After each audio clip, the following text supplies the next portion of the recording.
Hola queridos amigos, soy su amigo Alejandro. Hoy les traigo un nuevo conocimiento que me gustaría compartir con ustedes, que denominaré las leyes espirituales. Me gustaría que tengan una mente abierta para recibir esta información, ya que no se puede hablar de una cosa y no de otras que pueden tener relación. Si deseas saber algo, habrá cosas que nos gusten y otras que no, pero las debo decir para que se puedan entender otras. Al hablar del amor tenemos que hablar de las almas, y de los géneros hombre y mujer, como así también la realidad que se está viviendo y que no logramos entender con los que tienen otras preferencias sexuales. Veremos cuál es el motivo espiritual sobre eso. Al hablar de la ley del amor, hablaré en todo su conjunto, en distintos momentos de nuestras vidas en relación con los demás, nuestra familia, amigos. Lo desarrollaré en varios vídeos para que no sea demasiado largo. Comenten si les agrada y si desean que continúe con el desarrollo de este trabajo. Voy a utilizar una modalidad que se me ocurrió, como si estaríamos todos en una sala o reunidos formando un círculo y podrían realizar preguntas, y así todos participar, y responderé algunas preguntas que enviaron a mi mail, de manera que a medida que desarrolle el tema surgirán preguntas todo el tiempo. Veremos en esta primera parte la ley del amor, y las relaciones de pareja a la luz de la ley del amor. Luego en una segunda parte, la infidelidad en la relación de pareja a la luz de la ley del amor, los egosentimientos en las relaciones de pareja, las relaciones con la infancia a la luz de la ley del amor, el amor al prójimo en la luz de la ley del amor, los 10 mandamientos a la luz de la ley del amor, la misión de Jesús en la tierra en la ley del amor. Recuerden que cada uno tendrá una postura y una opinión formada sobre algunos temas. Me gustaría compartir esto con ustedes, queridos amigos, de ahí cada uno sacará sus propias conclusiones. Comencemos. ¿Eres feliz? No, no me respondas todavía. Porque no creo que sea una pregunta que se pueda contestar alegremente. Además, me gustaría que fuera una respuesta sincera, que no contestes simplemente por dar una buena imagen pensando en cuál es la respuesta que yo quisiera escuchar. No creas que te pido sinceridad por mí. A mí seguramente me podrías engañar y no pasaría nada. Te pido que seas sincero contigo mismo, que no intentes autoengañarte, porque de la respuesta a esta pregunta depende toda tu vida. ¿Por qué creo que es tan importante? Porque creo que el deseo de todo ser humano es llegar a ser verdaderamente feliz. ¿O acaso no deseas ser feliz? Yo observo a la gente y no veo que la mayoría sean felices. No desprenden felicidad. ¿Por qué? A lo mejor es que no sabemos cómo ser felices. ¿Se puede llegar a ser feliz y cómo? Creo que todos nos hemos hecho esta pregunta alguna vez, es decir, ¿cómo se puede llegar a ser feliz? Intuitivamente relacionamos el ser feliz con el hecho de conocer el amor. Me refiero al amor de pareja. Por eso, muchas veces hemos soñado con encontrar ese amor que nos haga felices. Hay personas que me dirían no. No es cierto. El amor no da la felicidad porque yo he amado mucho y ese amor me ha hecho sufrir. Son personas que asocian el amor con el sufrimiento, y para no sufrir prefieren no amar. Pero, ¿qué es el amor? ¿Qué son los sentimientos? ¿Sabemos lo que es el amor realmente? Vamos a dejar esta pregunta en el aire. Tendremos tiempo de pensar mucho en ella a lo largo del libro. Ahora quiero hablaros de otro tema. La ley del amor. El destino del espíritu es alcanzar la felicidad a través de la experimentación del amor incondicional, por libre decisión de su voluntad. Sin amor no hay evolución. Sin amor no hay sabiduría. Sin amor no hay felicidad. El amor es la fuerza armonizadora y dinamizadora del universo espiritual. ¿Cuál es, según tu criterio, la aspiración más importante del ser humano? Alcanzar la felicidad verdadera y duradera. ¿Cuál es el secreto para alcanzar la felicidad? Amar, pero no es ningún secreto. Cada espíritu, es decir, cada ser humano conoce, intuye que necesita amar para ser feliz. Todo su proceso evolutivo gira en torno a ese objetivo, desarrollar la capacidad de amar para ser feliz. ¿Cuál es el camino a seguir? Quiero decir, si queremos avanzar en el amor, ¿por dónde empezamos? El camino empieza por uno mismo y continúa con los demás. Es decir, que hay que amarse a uno mismo para poder amar a los demás. Y si cada ser humano intuye ese camino, ¿por qué no lo hemos conseguido alcanzar todavía? Mi impresión es que hay muy poca gente en el mundo que pueda decir que es feliz. No penséis que es un camino sencillo ni breve. En el proceso de amarse a uno mismo y de amar a los demás hay diferentes etapas que hay que recorrer para poder llegar a la meta final, que sería el amar incondicionalmente a cualquiera como a uno mismo. Jesús resumió esto mismo en un mensaje muy sencillo pero profundo cuando dijo: ama al prójimo como a ti mismo. Es un camino que implica vivir muchas experiencias a través de encarnar innumerables veces. El trabajo es doble.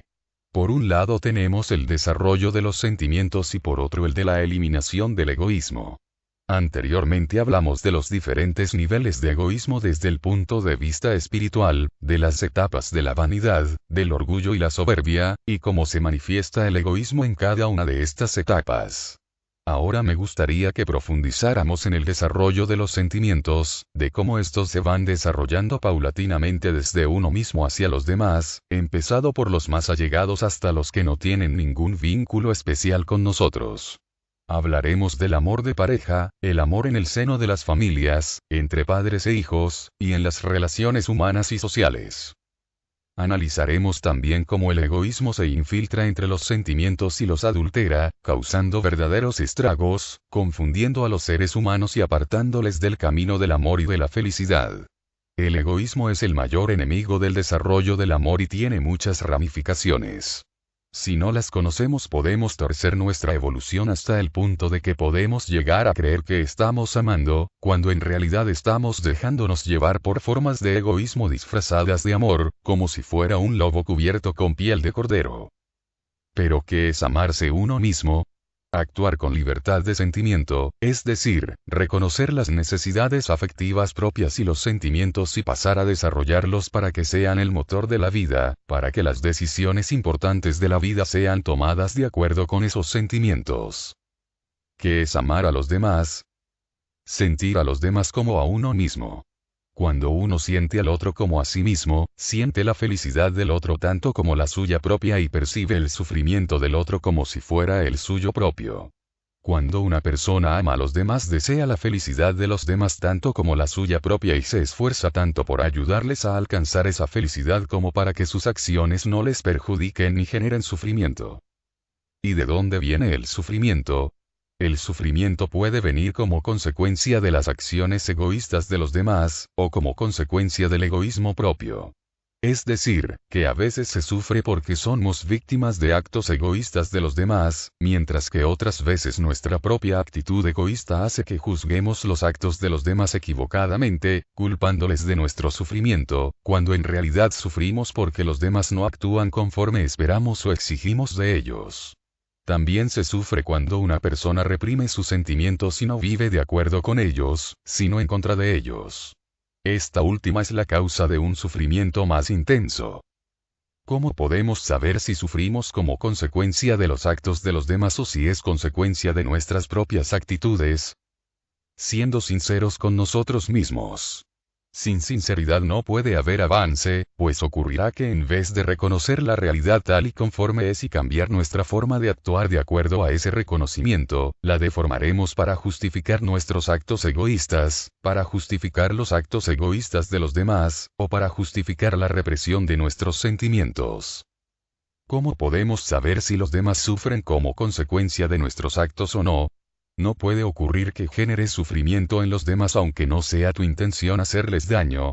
¿Qué hay que hacer en estos casos? Hay que distinguir de dónde viene el sufrimiento, antes de decidir si es consecuencia de nuestros actos egoístas o de nuestra actitud represiva con los sentimientos, o si es consecuencia del egoísmo de los demás. Hay ciertos sufrimientos que no podemos evitar a los seres amados, que son aquellos que aparecen en su vida como consecuencia de su propio egoísmo, porque se enfrentan a las consecuencias dolorosas de sus actos egoístas del pasado. En estos casos lo mejor que podemos hacer por ellos es aconsejarles lo mejor posible para que tomen conciencia de que el sufrimiento puede ser consecuencia de sus propias actitudes egoístas, y de que tomen buena nota de la experiencia que están viviendo para no generar ellos mismos ese sufrimiento en los demás.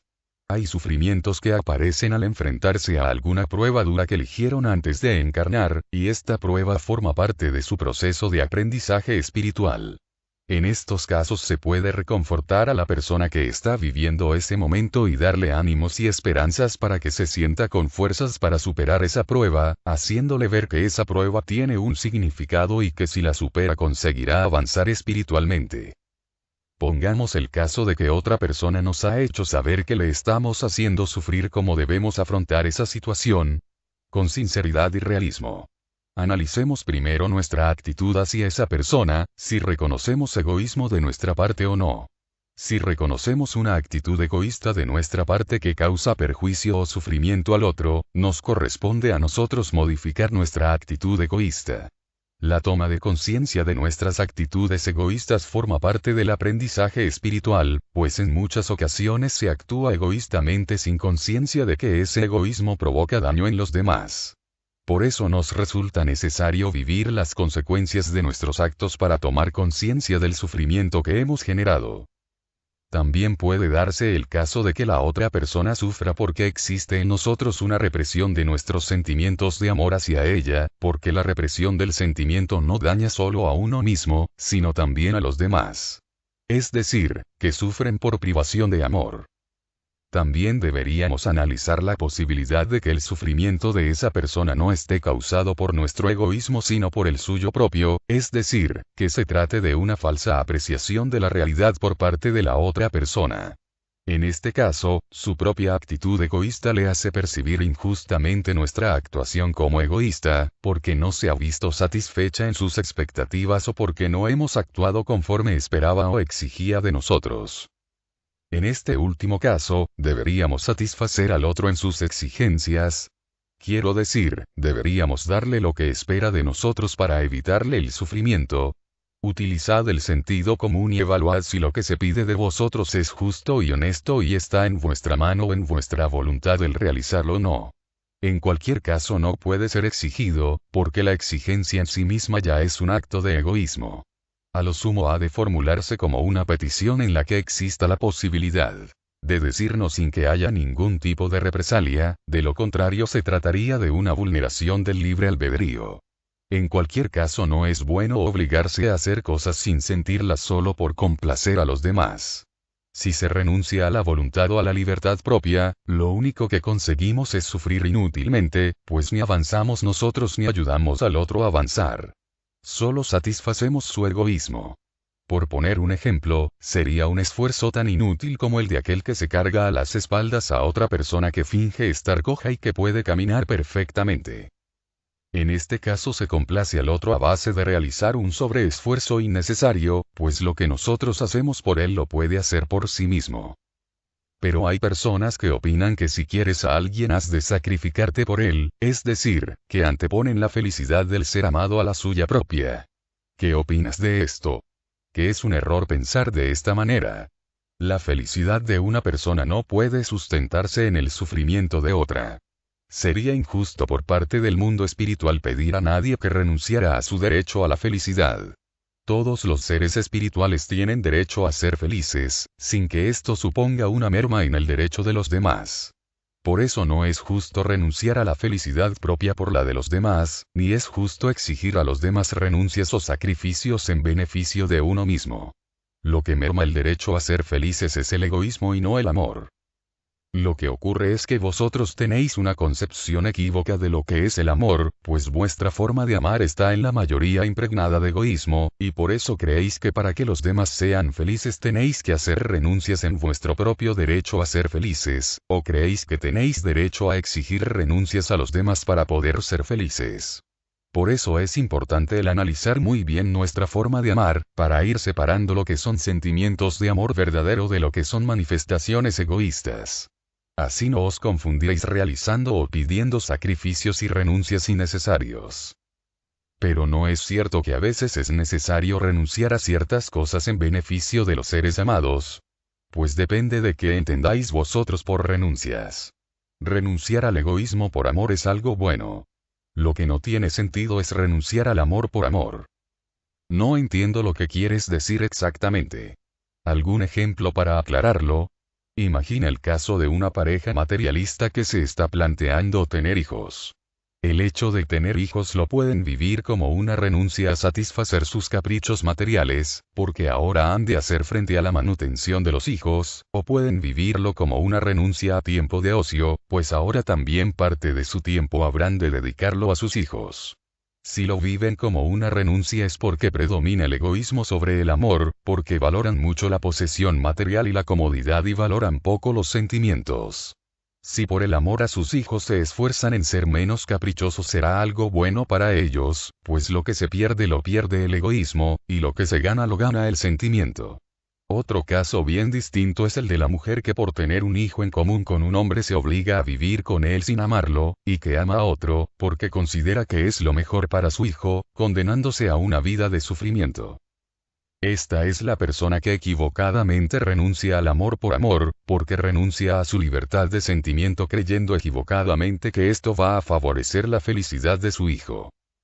Este ejemplo que acabas de poner me hace reflexionar sobre la cantidad de situaciones diferentes que se pueden dar y lo difícil que es poder analizarlas todas con claridad y saber lo que hacer en cada una de ellas sin confundir los sentimientos con el egoísmo. Has comentado el tema de las relaciones de pareja y el de las relaciones con los hijos. Creo que analizar estas situaciones que se dan dentro de las relaciones personales de forma exhaustiva nos sería muy útil a todos, a mí el primero, porque creo que a casi todo el mundo le atañen y creo que muchas personas sufren como consecuencia de no saber afrontarlas con claridad de conciencia espiritual. Se podría escribir un libro solo con ello. Bueno. Estamos aquí para intentar aclarar todo eso. Es cierto que la mayoría del sufrimiento emocional del ser humano tiene que ver con las relaciones personales, empezando por las relaciones de pareja y las relaciones familiares, entre padres e hijos, hermanos, etc. Por eso es bueno que las tratemos de forma exhaustiva. ¿Por dónde quieres que empecemos? Si puedo elegir, yo empezaría por las relaciones de pareja, que es con lo que asociamos el amor. Este sería la segunda parte de este video. Las relaciones de pareja a la luz de la ley del amor.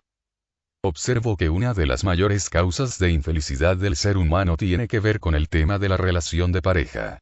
Unos sufren porque no encuentran pareja y otros sufren porque son desgraciados en su relación de pareja. ¿Por qué hay tanta gente que no es feliz en su relación de pareja? Porque no hay un sentimiento verdadero de amor de pareja entre ellos, o porque los defectos se imponen a los sentimientos, o ambas cosas a la vez. ¿Qué es lo que hace que dos personas sean felices en la relación de pareja? La felicidad completa en la relación de pareja solo es posible cuando hay una afinidad completa del interior y un sentimiento verdadero de amor mutuo, correspondido y libre. Pero esto se da muy poco en vuestro mundo. ¿Por qué? Porque en la elección de la pareja predomina el egoísmo y la necesidad, y a esto se une que falta en la mayoría de personas un desarrollo suficiente de la capacidad de amar que les permita tener claridad para reconocer al ser que les es afín, despertar y reconocer los sentimientos hacia él y tener la valentía de luchar por ellos. Cuando hablas del reconocer al ser afín, ¿te refieres a reconocer al alma gemela? Sí. Aunque un término más exacto que el de almas gemelas sería el de almas afines. ¿Por qué? Porque vosotros identificáis la palabra gemelo con idéntico y creéis que las almas gemelas deben de ser idénticas, iguales en todo. Pero no es así.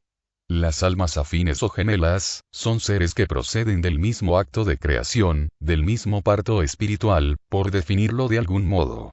Son espíritus complementarios al 100%, creados en el mismo momento para estar unidos en el amor.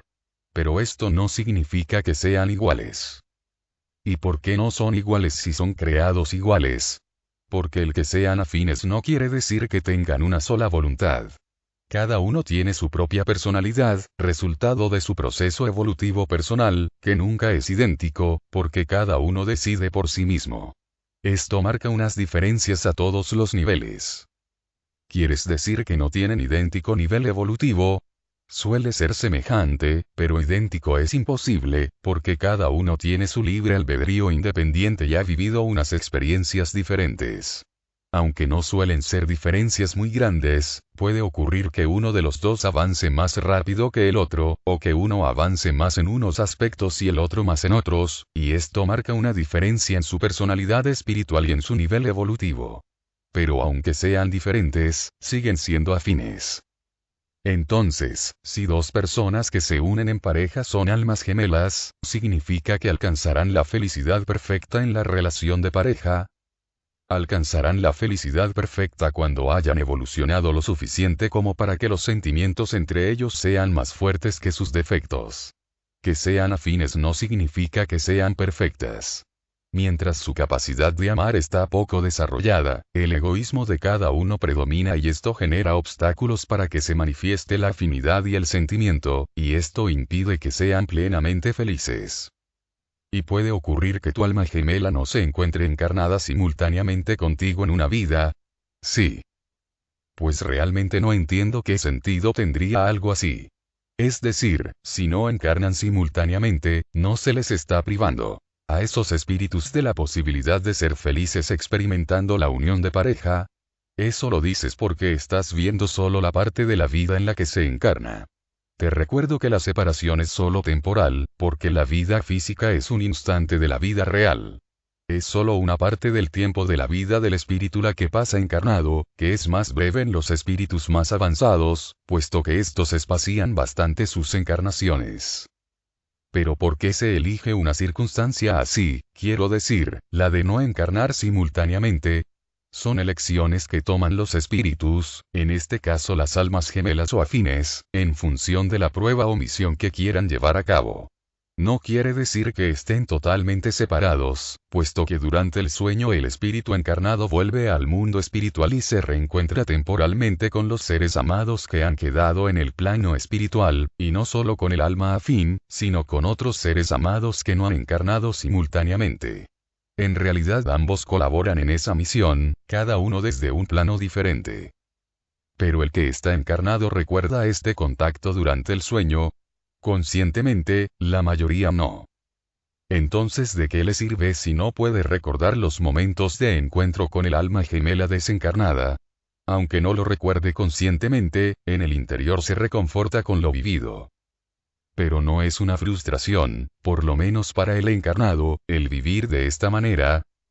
Es una prueba difícil, semejante a la de aquel que tras haber convivido en vida con la persona amada, la ve fallecer y queda en el plano físico sin ella. En el caso que estábamos exponiendo, al no ser plenamente conscientes de que su alma afín está en el otro plano les evita un sufrimiento mayor. ¿Y hay alguien que llegue a tomar conciencia? Sí. Si es sensible, puede contactar conscientemente. Entonces sufrirá mucho más, ¿no? Esto depende de su nivel evolutivo, de lo preparado que esté para encajar esta situación. Ten en cuenta que incluso aunque encarnen simultáneamente, es muy difícil que las almas afines estén unidas permanentemente. Pueden tardar un tiempo relativamente largo en conocerse. Incluso muchas veces, aunque se encuentran, no luchan para estar juntas, bien por falta de firmeza en los sentimientos, falta de valentía para luchar por ellos, o porque todavía predomina el egoísmo en ellos. También ocurre que la desencarnación de una y otra puede suceder en momentos distintos y espaciados en el tiempo, de manera que una de ellas queda en el plano físico, mientras que la otra regresa al plano espiritual. Si durante ese periodo de separación cada una cumple el objetivo que se ha propuesto, el reencuentro será maravilloso. ¿Y qué pasa si cuando tú vuelves al plano espiritual tu alma gemela ya ha vuelto a encarnar? Ten en cuenta que las encarnaciones no se producen de forma inmediata. Se pasa un tiempo en el plano astral bastante prolongado antes de encarnar de nuevo. Suele dar tiempo a que se produzca el reencuentro de las almas afines y a que puedan convivir en el plano espiritual antes de volver al plano físico. El tomar conciencia de que tu alma gemela está en el otro plano, ¿te impide tener pareja en el mundo material? No. Lo mismo que el que enviudó puede tomar una nueva pareja, sin que con esto transgreda ninguna ley espiritual. El encarnado puede hacer lo que considere oportuno respecto a su vida, tener o no tener pareja, pues tiene su libre albedrío para decidir. El alma que queda en el otro plano, no se va a sentir celosa de que su alma gemela tenga otra pareja terrenal. No, porque la perspectiva que se tiene desde el mundo espiritual es más amplia que la que se tiene terrenalmente. Su alma afín entiende la situación y deseará que tome las decisiones que le lleven a ser más feliz. Aunque desea el reencuentro, claro está. Pero ¿podrá ser feliz en esa relación de pareja? Eso va a depender de la afinidad que haya entre ellos. Si hay afinidad, puede alcanzar cierto grado de felicidad. Pero es cierto que siempre habrá un hueco en el interior que no se podrá llenar.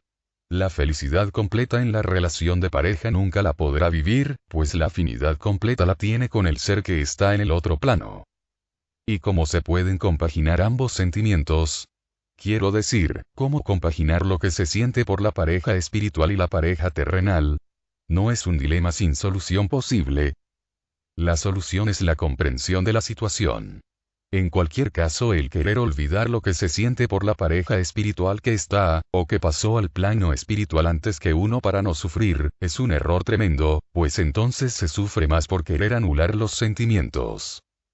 También es un error el obligarse a sentir por la pareja terrenal lo mismo que por el alma afín, o sentirse culpable de no sentir lo mismo por la segunda que por la primera, pues el sentimiento surge de la afinidad completa, y si esto no se da, no es posible, sin que sea esto culpa de nadie. Pero es cierto que los espíritus muy avanzados que han conocido y vivido el sentimiento con su alma afín no suelen comprometerse con otra pareja, sino que prefieren esperar al reencuentro porque saben que ninguna otra relación de pareja les va a llenar. Además, su capacidad y sensibilidad les permite mantener el contacto a pesar de que cada uno está en un plano diferente de la existencia. Cuando dos almas gemelas encarnan simultáneamente, se encarnan siempre para ser pareja. No siempre se encarna con el propósito de poder unirse como pareja, aunque es lo más habitual. Las almas gemelas deben de tener la misma edad terrenal o pueden llevarse incluso 30 años de diferencia. Hay de todo. Se pueden llevar muchos años de diferencia, o pocos. El momento de la encarnación y las circunstancias en que se va a producir se eligen antes de nacer y todo tiene un motivo. Y la diferencia de edad no es un obstáculo para que esos espíritus lleguen a ser pareja. Lo será mientras el uno sea niño y el otro adulto. Cuando los dos sean adultos ya no. ¿Pueden las almas gemelas encarnar en una situación que les imposibilite ser pareja, por ejemplo, encarnar en madre e hijo o ser hermanos? Sí. Pueden darse multitud de situaciones, ser padres e hijos, hermanos, etc. ¿Y esta situación les imposibilita buscar otra pareja? Por supuesto que no. Pero sí es cierto que siempre tendrán más afinidad por su alma afín, encarnada como familiar, que por la pareja que elijan en la vida. Y pueden encarnarse dos almas gemelas en el mismo sexo, simultáneamente. Aunque no es lo más frecuente, sí puede ocurrir. Se me ocurre pensar que la homosexualidad puede ser debida al hecho de que dos almas gemelas encarnen en el mismo sexo. No, no es por este motivo. Al igual que el hecho de encarnar como madre e hijo, padre o hermano y hermana no incita al incesto. Pues si no es este el motivo, ¿cuál es el motivo de la condición homosexual desde el punto de vista espiritual? Es complicado dar una respuesta general aplicable a todos los casos, porque cada caso es único. Pero lo que sí que es cierto es que la condición homosexual del que nace siendo homosexual tiene que ver con lo que ese espíritu vivió en otras vidas anteriores. El espíritu desprovisto de la envoltura material no tiene sexo. Al encarnar es cuando que adquiere la condición sexual, y aunque suele haber preferencias por un sexo en concreto a la hora de encarnar, en general, el mismo espíritu puede encarnar en una vida como hombre y en la siguiente como mujer, o viceversa, según lo decida por sus necesidades evolutivas. Ocurre en ocasiones que el espíritu que va a encarnar en el sexo opuesto al elegido en la encarnación previa, no se ha desprendido completamente de la personalidad, incluyendo la condición sexual, de la vida anterior, y esto afecta su percepción de la sexualidad en la vida actual. Dependiendo del grado de identificación con la condición sexual de la vida pasada, encontraremos diferentes situaciones, desde el transexual, que directamente se identifica con el sexo opuesto en todo, y quiere adquirir la fisonomía con la que se identifica, el homosexual que, sin identificarse con el sexo opuesto siente las mismas inclinaciones sexuales que en la vida anterior en la que encarnó en el sexo opuesto a la actual, o el bisexual, en el que se dan inclinaciones sexuales propias de su condición actual y de la vida pasada. ¿Cuáles son los motivos de esta falta de desprendimiento de la personalidad de la vida anterior? Las causas de esa falta de desprendimiento pueden ser muy numerosas y variadas, pero en general son debidas a actitudes egoístas muy arraigadas en el espíritu que han utilizado y se han valido de la condición sexual para manifestarse, y que han supuesto la vulneración del libre albedrío de los demás, incluida la libertad de sentimiento. ¿Algún ejemplo? Un espíritu que al encarnar como hombre fue extremadamente machista, y abusó de las mujeres. Por ejemplo, pudo darse el caso de obligar a una mujer que no le amaba a ser su esposa, y por tanto la obligó a mantener relaciones sexuales a la fuerza, o la maltrató y la humilló durante su vida, y en general tenía esa misma actitud de desprecio hacia todas las mujeres. En esta vida encarna teniendo la misma condición sexual que despreció, pero conserva la personalidad de la vida anterior, con tendencias semejantes, porque al no haberlas superado están fuertemente impregnadas en su espíritu. O un espíritu que al encarnar como mujer utilizó su atractivo físico y su poder de seducción para dominar y subyugar a los hombres. En esta vida encarna teniendo la misma condición sexual de aquellos de los que abusó, pero conserva la personalidad de la vida anterior porque está fuertemente arraigada en él, y por ello conserva total o parcialmente las mismas inclinaciones sexuales. ¿Y qué es lo que debe aprender de esa circunstancia? El espíritu elige encarnar en el mismo sexo de los que abusó para aprender a respetar la condición de género. Es decir, si como hombre abusó de la mujer, encarna en mujer para aprender a respetar a la mujer, pues ahora él también lo es. O si como mujer abusó de los hombres, ahora encarna como hombre para aprender a respetar al hombre, porque ahora también él lo es. La condición de transexualidad o la de homosexualidad la genera él mismo en esas circunstancias porque mantiene la personalidad de su vida anterior, incluida la inclinación sexual, total o parcialmente, porque está fuertemente arraigada en él. Muchas religiones, incluida la católica, tienen el concepto de que la condición de homosexual es algo negativo y que el homosexual debe renunciar a su condición, pues la considera desviada. Incluso recomienda que busquen formar una relación heterosexual. ¿Cuál es tu opinión? No tiene sentido que una persona homosexual se obligue a ser heterosexual cuando no lo es, solo por mantener las apariencias. Es decir, el no admitir o reprimir su homosexualidad no lleva a nada bueno. Esto sería una causa de infelicidad para él mismo y para la pareja que eligiera, pues no se puede forzar lo que no se da espontáneamente. La persona homosexual, como cualquier otra, ha de ser ella misma, admitirse tal y conforme es y buscar su felicidad conforme a ello. La condición de homosexual en sí misma no es negativa. Todo lo contrario. Para ese espíritu es una condición que le puede ayudar a avanzar en apreciar lo valioso que es el libre albedrío y la libertad de sentimiento, pues cuando te obligan a ser como no eres o te obligan a vivir como no quieres se sufre mucho. Esa es su prueba. Luchar por ser él mismo a pesar de la incomprensión y el rechazo. Cuando alguien tiene dificultades para ser él mismo valora mucho el respeto al libre albedrío y empieza a tomar conciencia de que no debe forzar el de los demás de ninguna forma, porque es una gran causa de sufrimiento. Solo añadiré que la homosexualidad y la transexualidad están muy relacionadas con la vanidad, y mientras la vanidad no se supere, seguirán dándose este tipo de circunstancias. Volvamos al tema de las almas gemelas. Si me estás diciendo que la felicidad de pareja viene de la unión de las almas gemelas, ¿no es una contradicción elegir circunstancias en las que no van a poder estar juntos como pareja en esa vida, como por ejemplo, el tener un lazo de consanguinidad? A veces se eligen los lazos de consanguinidad porque es una manera de asegurarse de que tu ser más afín siempre va a estar cerca de ti. Cuando no hay un vínculo de sangre suele haber más dificultades materiales para que dos seres afines lleguen a estar juntos, con lo cual, aunque es deseable la unión, en la mayoría de casos esta no se produce. En este caso se apuesta por lo seguro, aunque no sea la situación más deseable. ¿Quieres decir que la mayoría de personas que tienen pareja, no están emparejadas con su alma gemela? Sí, ya lo hemos dicho. Con las yemas de los dedos se pueden contar las parejas terrenales que son la unión de almas afines. Aunque, por supuesto, casi nadie admitirá que este sea su caso, es decir, que su unión no sea la de almas afines. Ya, pero habrá personas que tengan dudas de quién es su alma gemela. Es decir, ¿cómo puedes reconocer a tu alma gemela? Entiendo que no debe ser fácil. Sería más fácil si actuarais de acuerdo con vuestros sentimientos y hubiera más libertad en vuestro mundo a la hora de amar. Pero como esto no ocurre, lo que era posible se convierte en complicado.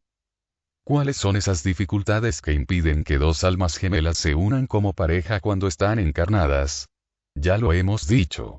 Debido a que el ser humano en vuestro planeta todavía está muy impregnado del egoísmo y poco desarrollada la capacidad de amar, a la hora de elegir pareja tiene más en cuenta otros factores que los sentimientos de amor.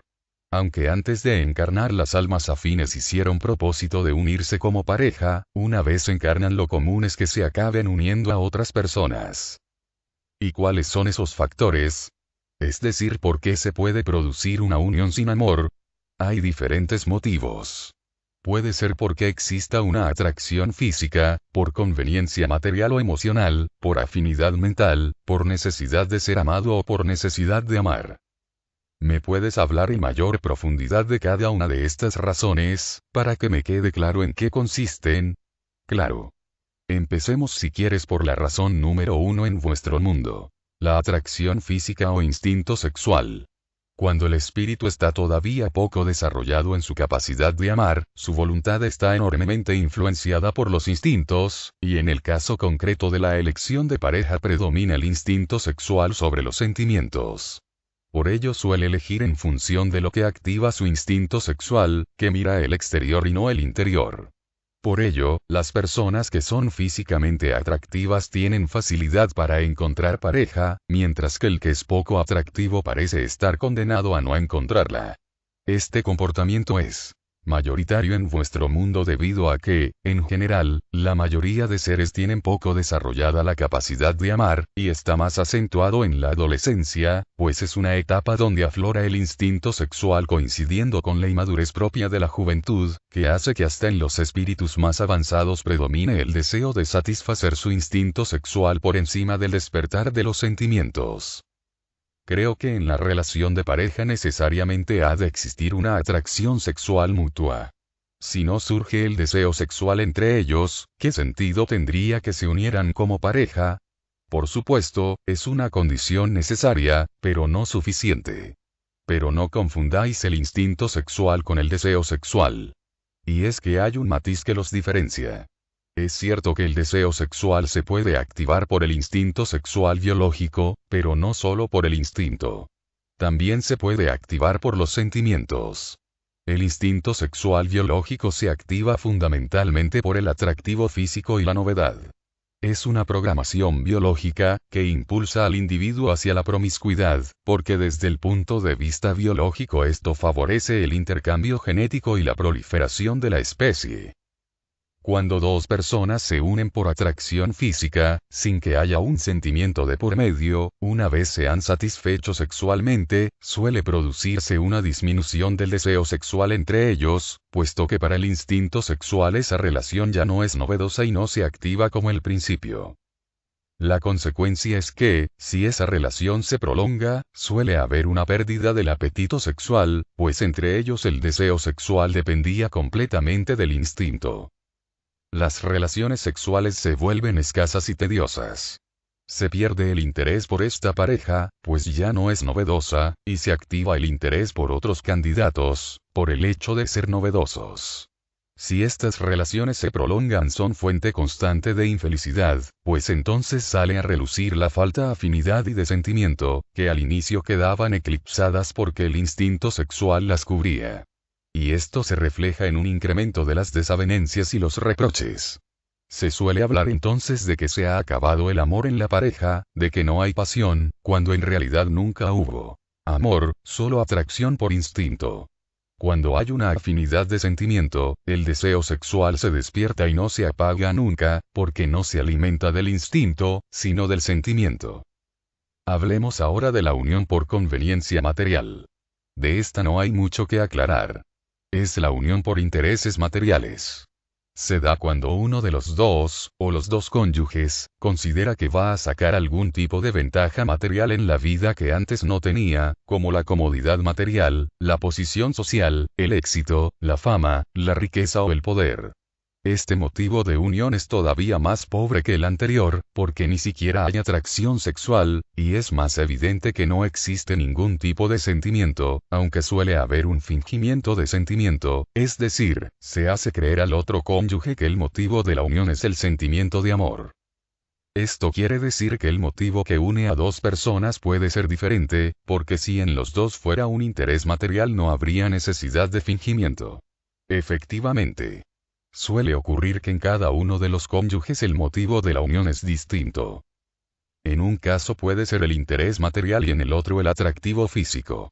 Por ejemplo, las uniones que se producen entre un millonario que no es atractivo, pero que se siente atraído por las mujeres bellas, y una mujer atractiva pero sin dinero que aspira a tenerlo. En ninguno de los dos casos hay sentimientos, solo una expectativa de satisfacer un deseo, pero seguramente ambos fingirán que existe un sentimiento para ocultar sus intenciones. Será una relación donde ninguno de los dos será feliz, aunque inicialmente pueda haber una satisfacción relativa al ver cumplidas sus expectativas. ¿Y en qué consiste la unión por conveniencia emocional? Se produce cuando una de las dos personas considera que el perfil psicológico de la otra le puede favorecer a la hora de manifestar ciertas características de su personalidad que sabe que son egoístas pero que no desea cambiar. Por ejemplo, a una persona dominante y autoritaria le puede convenir como pareja alguien sumiso y dócil, a una persona caprichosa le puede convenir alguien complaciente, a una persona miedosa alguien decidido o a una persona perezosa alguien activo.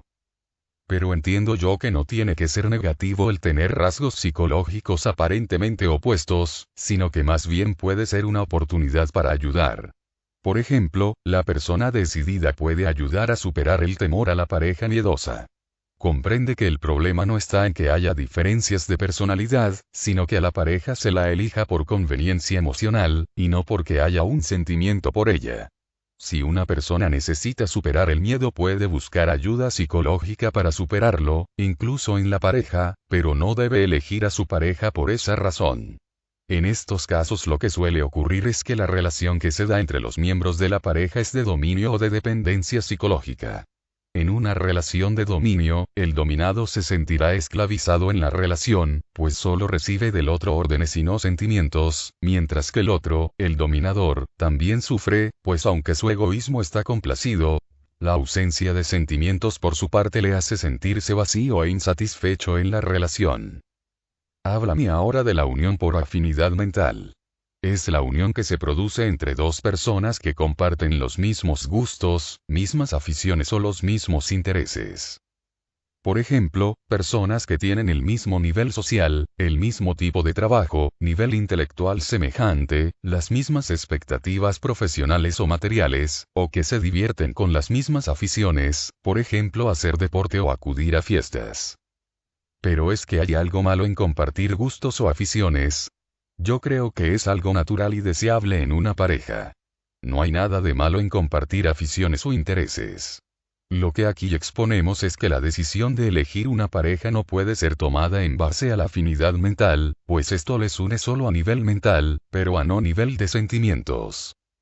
Pues muchas personas están convencidas de que el hecho de tener gustos e intereses semejantes tiene mucho que ver con la compatibilidad como pareja y que, como motivo de esa compatibilidad, pueden surgir los sentimientos. Por ejemplo, las agencias matrimoniales preparan test de compatibilidad para intentar encontrar la pareja ideal de sus clientes en función de sus gustos, intereses y aspiraciones, con la idea de que esto aumenta la probabilidad de que haya una afinidad entre ellos. Será solo una afinidad mental, nunca sentimental. Los sentimientos ni entienden de probabilidades ni se pueden planificar. Han de surgir espontáneamente, aun cuando no encajen en los esquemas mentales que uno tiene de la pareja ideal, que suelen ser estereotipos, como el chico alto, guapo, y romántico para las mujeres, o la chica sexy, rubia y ardiente para los hombres. Estos solo son fantasías mentales que alimentan la imaginación y que poco tienen que ver con los sentimientos. Si los sentimientos funcionaran por probabilidad nunca se podrían unir las almas afines entre ellas, puesto que la probabilidad de que esta unión se produzca por azar es muy baja. Estas uniones por afinidad mental suelen tener una época de aparente buena marcha, pero generan una sensación de vacío en el interior cuyo origen resulta difícil identificar, pues a los ojos del exterior, que funciona mucho con la mente, parece que se tiene todo lo que hace falta en la vida para ser feliz. Sin embargo, se carece de lo único que hace falta para ser feliz, que son los sentimientos. Hablemos ahora de las personas que se unen por necesidad de ser amados. Esta es una razón bastante común.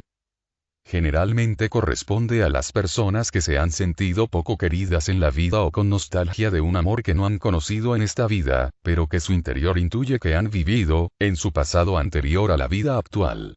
Tienen una necesidad de ser amados tan grande que cuando alguien se interesa por ellos como pareja se sienten tan agradecidos que aceptan esta relación sin tener en cuenta sus propios sentimientos. Suelen ser personas con una autoestima baja. Se sienten poco atractivos y creen que nadie les va a querer. No se creen con el derecho de poder ser felices. Muchas de estas personas han tenido una infancia difícil, con carencias afectivas enormes, desamparo o situaciones de maltratos físicos o psicológicos. Si esa persona no se ha liberado todavía por sí misma del ambiente familiar opresivo, puede utilizar la relación de pareja como una válvula de escape para liberarse de esa relación familiar insufrible. ¿Pero acaso hay algo de malo en sentir la necesidad de ser amado? Creo que es algo natural e inherente a todo ser humano y creo que no hay nadie que no lo desee. No hay nada de malo en desear ser amado. Efectivamente, es algo natural en todo espíritu y síntoma de que ya hay cierto nivel de evolución, pues uno ya es consciente de que la clave de la felicidad tiene que ver con el amor. El problema es que si esa necesidad de ser amado es muy acuciante puede provocar desesperación y ceguera emocional, ansiedad por encontrar rápidamente a alguien que llene ese vacío, lo cual hace que la persona se precipite a la hora de escoger pareja, pues seguramente aceptará como pareja a cualquier persona que se presente en ese momento, y no la que despierte sus sentimientos. El vacío afectivo provoca la ceguera emocional, que impide ver a la pareja tal y conforme es. Más bien la idealiza de acuerdo con sus expectativas para poder quererla. Estas personas también suelen vivir relaciones de dominación o de dependencia.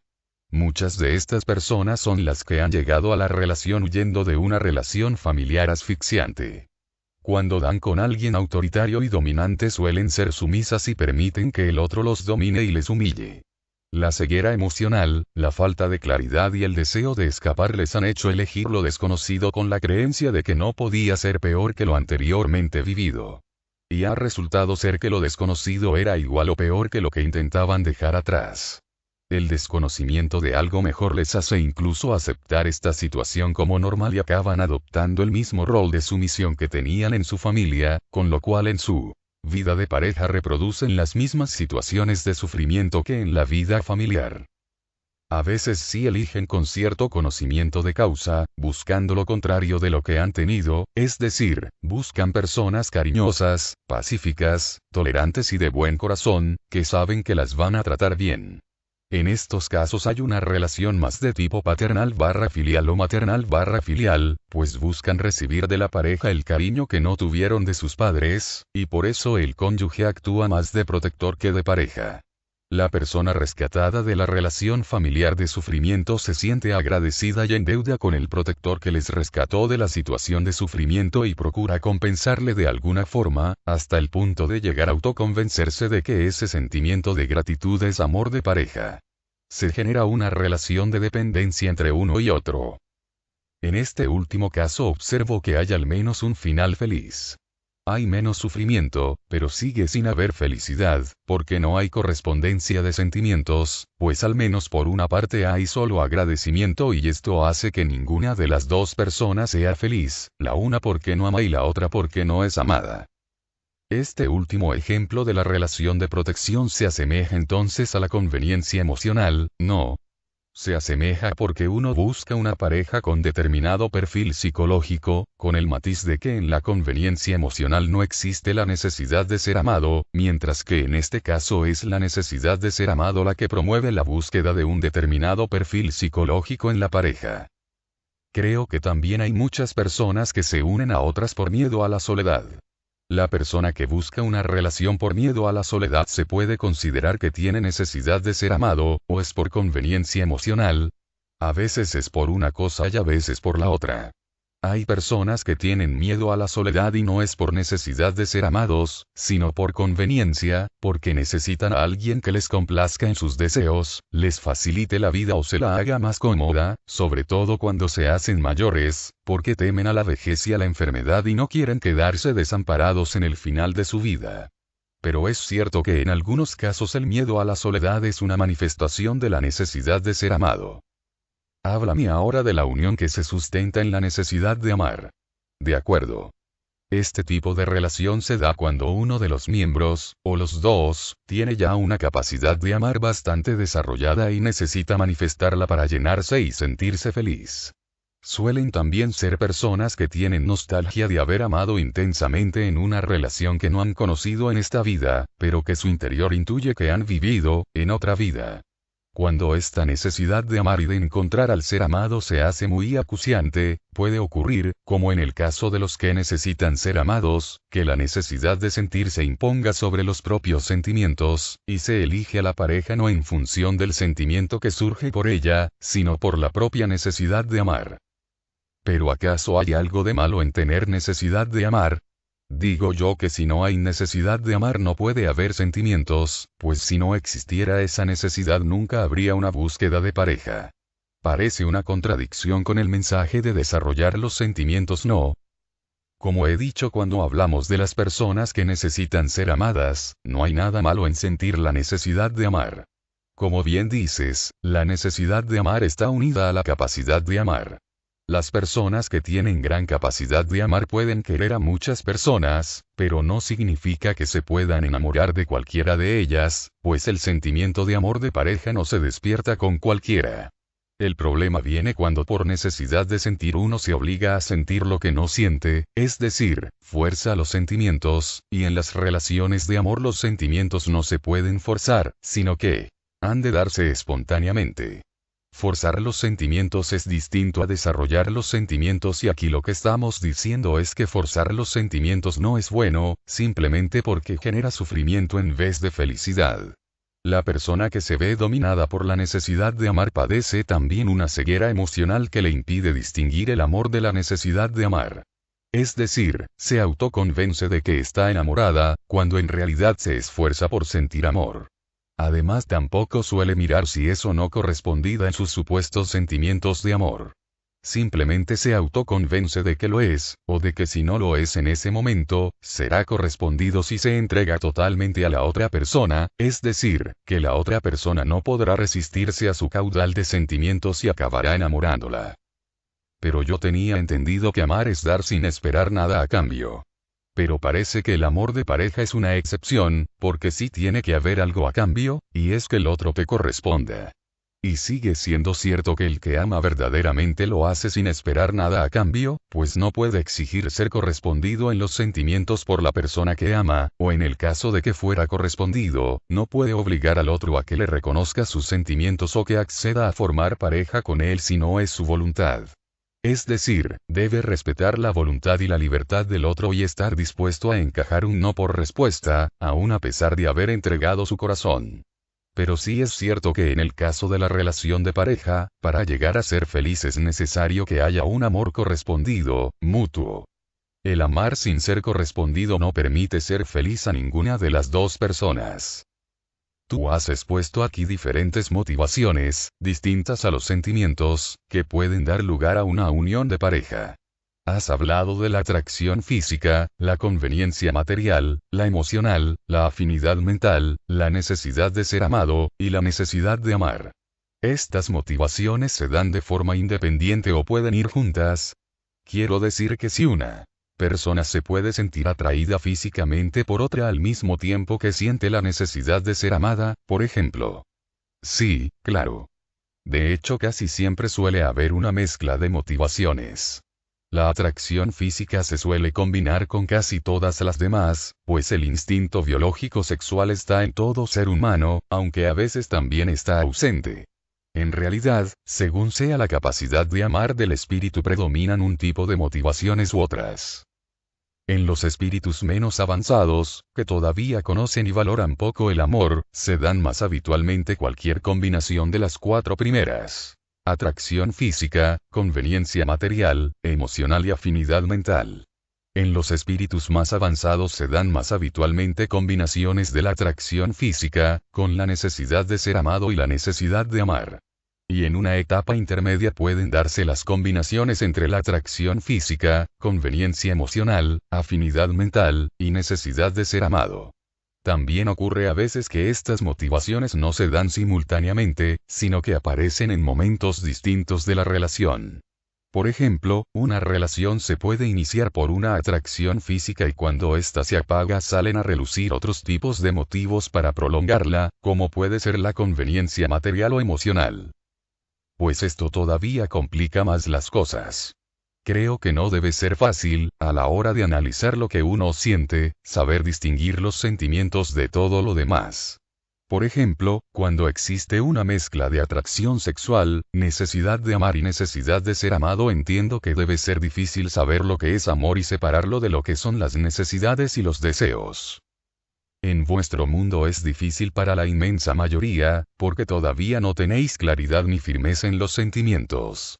Pero para eso está el proceso de evolución, para aprender de lo vivido y saber distinguir lo que es de lo que no es. Pero entiendo yo también que no todos los amores son iguales. Lo digo porque hay personas que dicen tener mucho cariño por su pareja, que se llevan muy bien, pero que no sienten la necesidad de tener relaciones sexuales con ella. ¿Qué está ocurriendo en esos casos? Esta persona siente un amor fraternal por su cónyuge, como el que puede sentir por un hermano o un amigo, pero no está enamorada de él. No es un amor de pareja. Confunde unos sentimientos con otros. ¿Y cómo se puede saber si el amor que uno siente es o no de pareja? El que siente que falta algo en su relación para llenarse totalmente, aun cuando no haya disputas ni conflictos, sabe que no ha encontrado el amor verdadero. Cuando no se está unido al alma afín no hay una afinidad completa en la pareja. La falta de afinidad se manifiesta en todos los planos, en el sentimental, en el mental y en la sexualidad, y esto provoca un vacío en el interior que no se llena. El que ha experimentado en esta vida el amor de alma afín sabrá distinguirlo muy bien, pues solo el recordar al ser amado ya le hace vibrar por dentro, y sentirse lleno. El que todavía no ha vivido en esta vida el sentimiento que se despierta al reconocer a su alma afín puede tener más dudas. Tendrá que fiarse de lo que intuye espiritualmente, pues aunque no lo haya vivido en esta vida, los sentimientos entre almas afines jamás se destruyen y perduran en el espíritu para siempre dejando una huella imborrable, aunque al encarnar de nuevo la memoria de los recuerdos del pasado se pierda temporalmente. Esta intuición sentimental es la que le permite distinguir lo que es y lo que no es el amor verdadero. Perdona que insista, pero ¿cómo puede uno distinguir entre un amor fraternal y un amor de alma gemela? ¿Acaso uno no se puede llenar cuando ama a los hermanos o a los hijos? El que ve a su pareja como a un hermano y no como pareja ya sabe que no se trata de amor de pareja.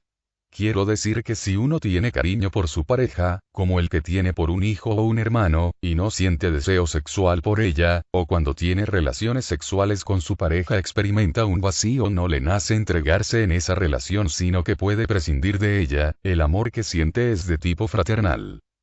¿Y qué pasa si uno descubre que ama a su pareja fraternalmente y no como pareja? ¿Debe continuar o no con esa relación? Si quiere ser feliz debería ser sincero consigo mismo y con su cónyuge respecto a lo que son y lo que no son sus sentimientos y obrar en consecuencia. No tiene sentido prolongar una relación de pareja cuando uno de los dos sabe que no está enamorado, porque ni es feliz ni puede hacer feliz al otro. Por ejemplo, el mantener relaciones sexuales sin desearlo será un motivo de sufrimiento para el uno y de insatisfacción para el otro. Y si para evitar ese mal trago dejan de tenerlas, ¿en qué les diferencia esto de una relación de hermandad? Es decir, esa persona quiere a su pareja como a un hermano y vive la relación como la viviría con un hermano. No tiene sentido que continúe la relación como pareja, pues tampoco vive con su hermano una relación de pareja. Habrá personas que digan que queriendo a la pareja como a un hermano ya son felices y que mejor eso que nada. Es decir, que se conforman con lo que tienen. ¿Están actuando correctamente o no? Hablar aquí de correcto o incorrecto no tiene sentido. Es mejor hablar de ser o no ser verdaderamente felices. Hay personas que se resignan a esta situación y se autoconvencen de que son felices así. Pero es un autoengaño, porque no es cierto. Hay personas a las que les cuesta dar el paso de separarse porque tienen sentimientos enfrentados, porque aunque reconocen que no están enamorados de su pareja le siguen teniendo gran afecto y no quieren perder el vínculo afectivo. ¿Qué les dirías?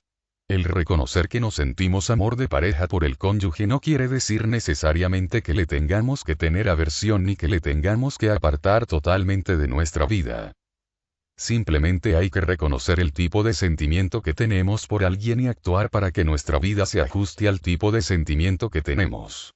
Si hay un sentimiento de amistad, esa amistad puede continuar sin que ello obligue a continuar la relación de pareja.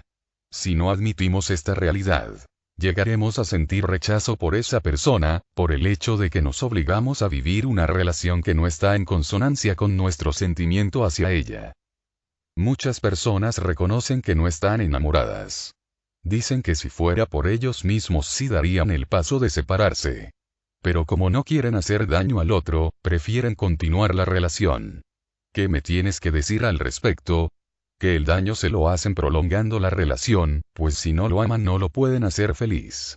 Si prolongan la relación les impiden encontrar una pareja que sí les corresponda en los sentimientos, además de que les están engañando, pues les hacen creer que los aman como pareja cuando en realidad no es cierto. La prolongación de la relación en esas circunstancias es más dañina que la ruptura, pues no existen lazos afectivos. Será una unión ficticia, de cara a la galería, una relación forzosa que generará sufrimiento en ambos. Hay personas que, si su pareja no está de acuerdo en dejar la relación, creen que deben continuarla porque consideran que como es un tema de pareja han de estar de acuerdo los dos en la decisión que han de tomar. ¿Están en lo cierto? No. Con que uno de los miembros de la pareja no desee continuar la relación es suficiente para dejarla. No importa si el cónyuge no está de acuerdo con esa decisión. Nadie, ni el cónyuge, tiene derecho a obligarla a continuar, pues sería una vulneración de su libre albedrío personal. Muchas veces este argumento no es más que una excusa que refleja que falta la valentía necesaria para dejar la relación, y se espera que el otro dé los pasos que uno no se atreve a dar. Pero no ocurre a menudo que cuando una persona le expone a su pareja que no está enamorada y que quiere dejar la relación, es la propia pareja la que se lo toma muy mal e insiste en continuar la relación a pesar de todo. Es cierto, porque se niegan a admitir la realidad. Están acomodados, acostumbrados a esa relación y temen los cambios que se van a producir en su vida. Prefieren lo malo, conocido a lo bueno por conocer.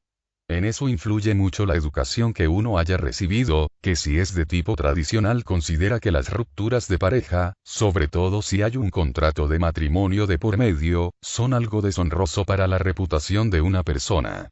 También influye el apego o amor posesivo, ese egosentimiento que simula al amor, que hace que la persona que lo padece tenga tendencia a considerar a la pareja de su propiedad y que se toma muy mal el perder esa propiedad. A pesar de no ser feliz puede que se haya visto complácida en sus pretensiones y no está dispuesta a renunciar a lo que estaba acostumbrada y que cree que le pertenece. Lamentablemente, por culpa del apego hay muy poca gente que esté dispuesta a admitir un cambio de estatus sentimental. Es decir, no encajan pasar de ser pareja a ser amigo e interpretan como un rechazo o un desprecio el cambio de estatus. Como no respetan la voluntad del otro, en ocasiones intentan forzar la continuidad de la relación utilizando como armas el victimismo, la persuasión, el chantaje e incluso la agresión, causando a su ahora expareja un gran sufrimiento emocional o físico que refleja el poco amor que sentían por ella. La expareja muchas veces se ve forzada a evitar cualquier tipo de contacto para no ser agredida psíquica o físicamente, hasta el punto de que desearían no encontrarse jamás con quien una vez fue su pareja. Lo que dices trae a colación otra situación muy común, la de la persona que no se atreve a dejar la relación por el miedo a la reacción violenta de su pareja. Incluso hay personas que llegan a temer por su vida si dejan la relación. Sí. Lamentablemente en vuestro mundo hay poco respeto a la libertad del sentimiento y eso hace que muchas relaciones no sean de amor, sino de dominación y sumisión, porque conviven como pareja verdugo y víctima. En estos casos la víctima de la dominación lo que siente por su supuesta pareja es temor y no amor. Ese temor la paraliza a la hora de decidirse a dejar la relación, porque sabe que cuando dé el paso será implacablemente perseguida. Además, muchas veces el maltratador manipula psicológicamente a su víctima haciéndole creer que todavía la quiere, con lo cual algunas mujeres se sienten culpables y dejan la relación. El que haya aumentado el número de casos de violencia de género, tiene que ver con que ha aumentado la agresividad de las personas, en este caso de los hombres, hacia las mujeres, en la relación de pareja. No. Antes la violencia y la agresividad existían igual o más que ahora, pero como el marido se sentía más respaldado por la ley y las normas sociales para dominar a la mujer, ésta no se atrevía a romper las cadenas de la sumisión. Ahora hay más casos de violencia de género porque hay más mujeres valientes que se atreven a liberarse de sus maltratadores, sobre todo en los países en los que existe una legislación que las protege y una mayor conciencia social de que el abuso y el maltrato son intolerables. El maltratador, ante la imposibilidad de seguir dominando a su víctima, recurre a acciones más drásticas para retenerla, incluso llega al asesinato. Entiendo que hay mujeres que, por temor a ser asesinadas por su marido o pareja, tomen la decisión de no dejar la relación. ¿Qué deberían hacer ante esta situación? Si continúan esa relación ya están muertas en vida, porque para el interior vivir así es peor que morir. Es mejor luchar por ser libre para ser feliz, aunque se pierda la vida en el intento, que perder toda una vida sometida a la tiranía de un maltratador. Todo el mundo tiene derecho a ser libre y feliz y nadie tiene derecho más que uno mismo a decidir respecto a su propia vida y sus sentimientos. Espiritualmente, ¿qué se puede aprender de esa situación de maltrato? Este tipo de pruebas, aunque muy dolorosas, ayudan al espíritu a adquirir firmeza y valor en su voluntad para luchar por su libertad de sentimientos, y a tomar conciencia de que nadie debe ser despojado de su derecho a la libertad de sentimiento, porque es una de las causas que generan mayor sufrimiento e infelicidad en el ser humano. Hay personas que argumentan que aunque no están enamoradas no se separan porque su pareja nunca les ha dado motivos, pues tienen una relación cordial, nunca tuvieron discusiones ni hubo malos tratos. ¿Qué les dirías? A veces se cree que debe haber un motivo desagradable que justifique el dejar una relación de pareja, por ejemplo que haya malos tratos físicos o psíquicos, o que alguno de los cónyuges tenga algún tipo de adicción, drogas, alcohol, ludopatía, que eche por tierra una convivencia normal. Las personas que tienen esta opinión, es decir, que si no se da un maltrato no tienen justificación para dejar la relación, suelen ser las que han recibido una educación tradicional religiosa, pues parece ser que en esta el maltrato es el único caso en que se tolera relativamente una separación del cónyuge, y se sienten obligadas a que esa relación dure de por vida sin tener en cuenta si hay sentimientos de pareja o no entre ellos. Sin embargo, esto no es así. Lo único que hace falta para dejar una relación es que no haya un sentimiento mutuo de pareja. Creo que esta afirmación puede sorprender a algunas personas, que creen que romper el matrimonio contraviene a alguna ley divina. No es cierto que la mayoría de religiones monoteístas, y esto incluye la católica, son contrarias al divorcio. Muchas religiones son contrarias al divorcio, pero yo os digo que obligar a una persona a continuar una relación en contra de su voluntad sí contraviene una ley espiritual, que es la ley del libre albedrío. Sentimos gran tristeza al comprobar cuánta gente está vacía y falta de amor, pero al mismo tiempo se obliga a estar en relaciones de matrimonio sin sentimiento, bien sea por temor, por comodidad, o porque creen que si se divorcian, al contravenir la ley religiosa de la indisolubilidad del matrimonio, están cometiendo una falta a los ojos de Dios. A mucha gente se le ha hecho creer que es Dios el que pide al ser humano que su matrimonio sea para toda la vida, de manera que la persona cree que con el sufrimiento que le genera la relación sin amor se está ganando el cielo. Sin embargo, esto no es cierto. No hay ningún avance espiritual en la persona que renuncia a vivir de acuerdo con sus sentimientos, porque no es Dios quien le obliga, sino que es ella misma o las normas sociales o religiosas que profesa las que le obligan. ha de quedar claro que no es Dios ni la espiritualidad superior la que lo exige, sino las leyes de los hombres impregnadas de egoísmo, que con todo comercian, hasta con los sentimientos. Entonces, si no es de Dios, ¿de dónde viene la idea de la indisolubilidad del matrimonio?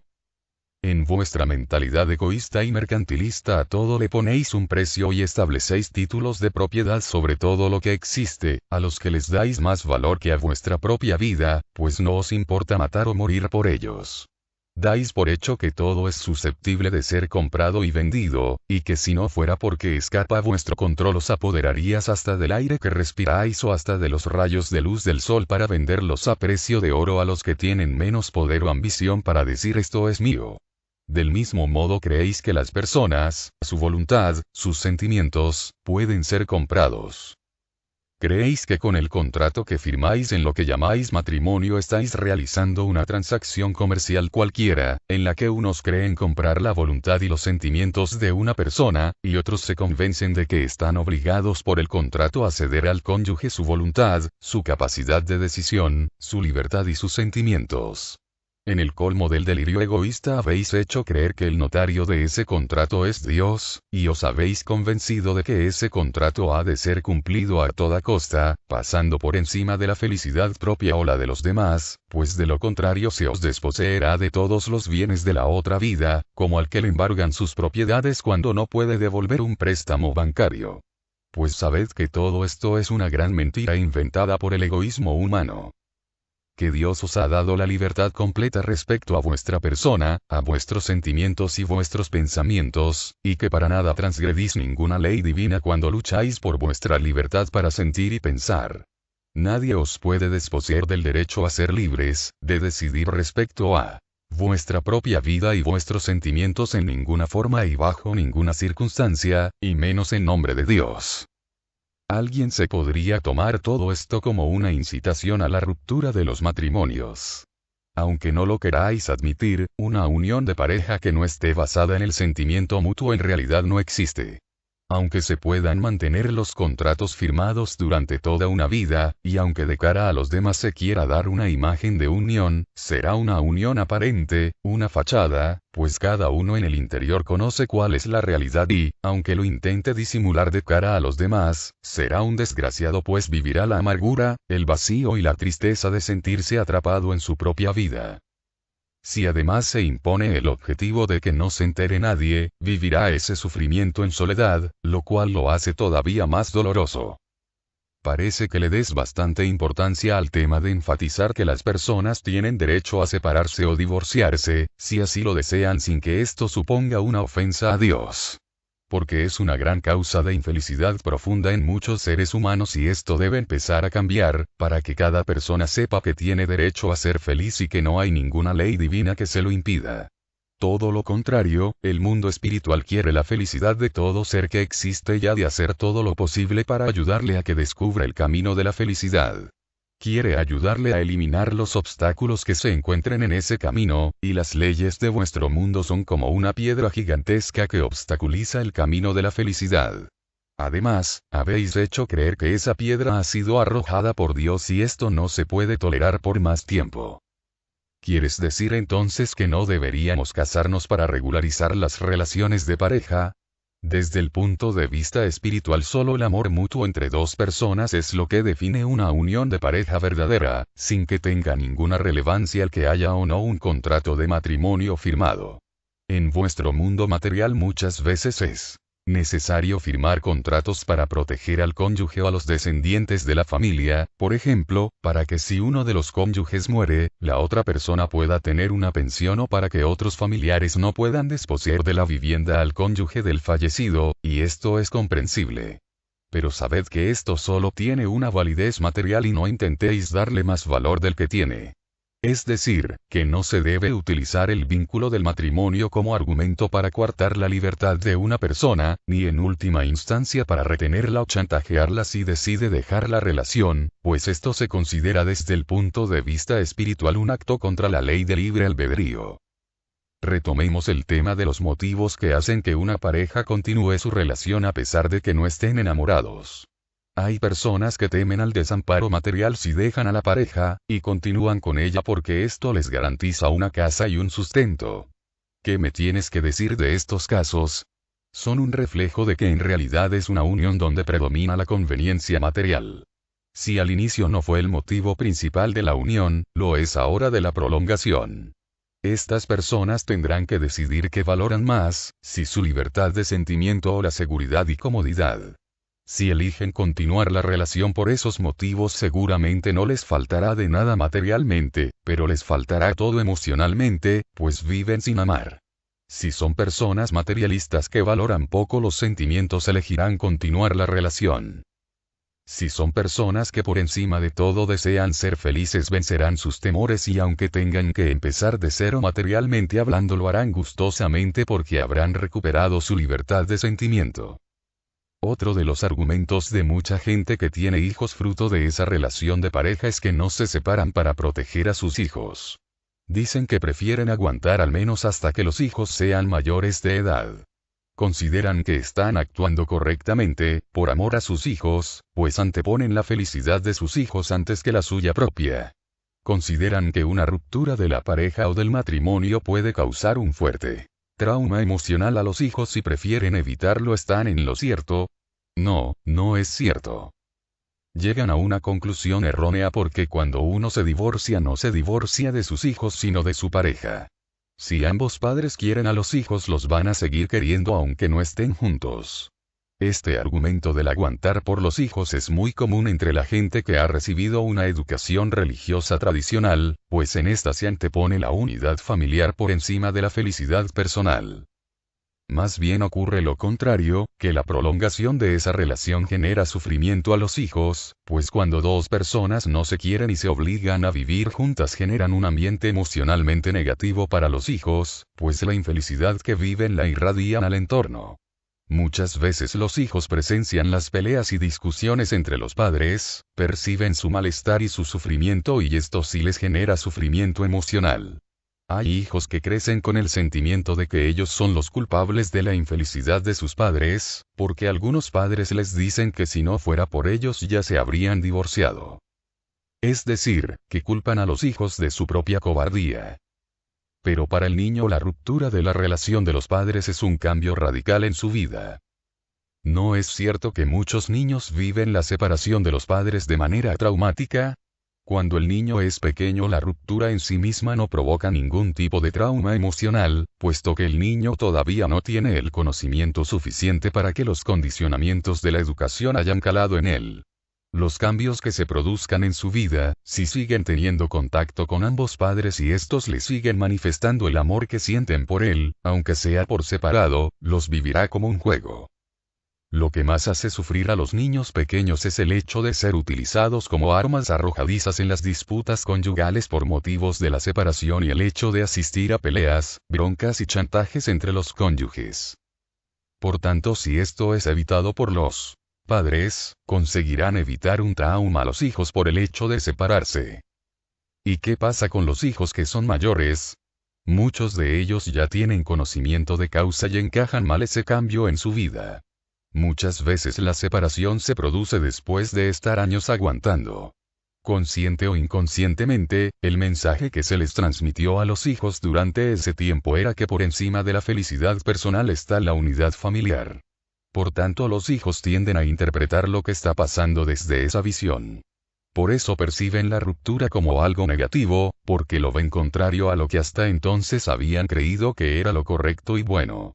Para que ellos puedan encajar lo que están viviendo es necesario desprogramarlos de la educación que se les dio y hacerles entender ahora que la libertad de sentimientos y la felicidad personal están por encima de todo y que nadie debe renunciar a ellas bajo ningún concepto.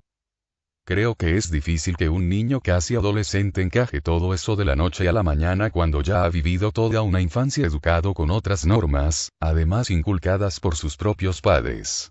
Seguramente pensará que su padre o su madre se ha vuelto loco.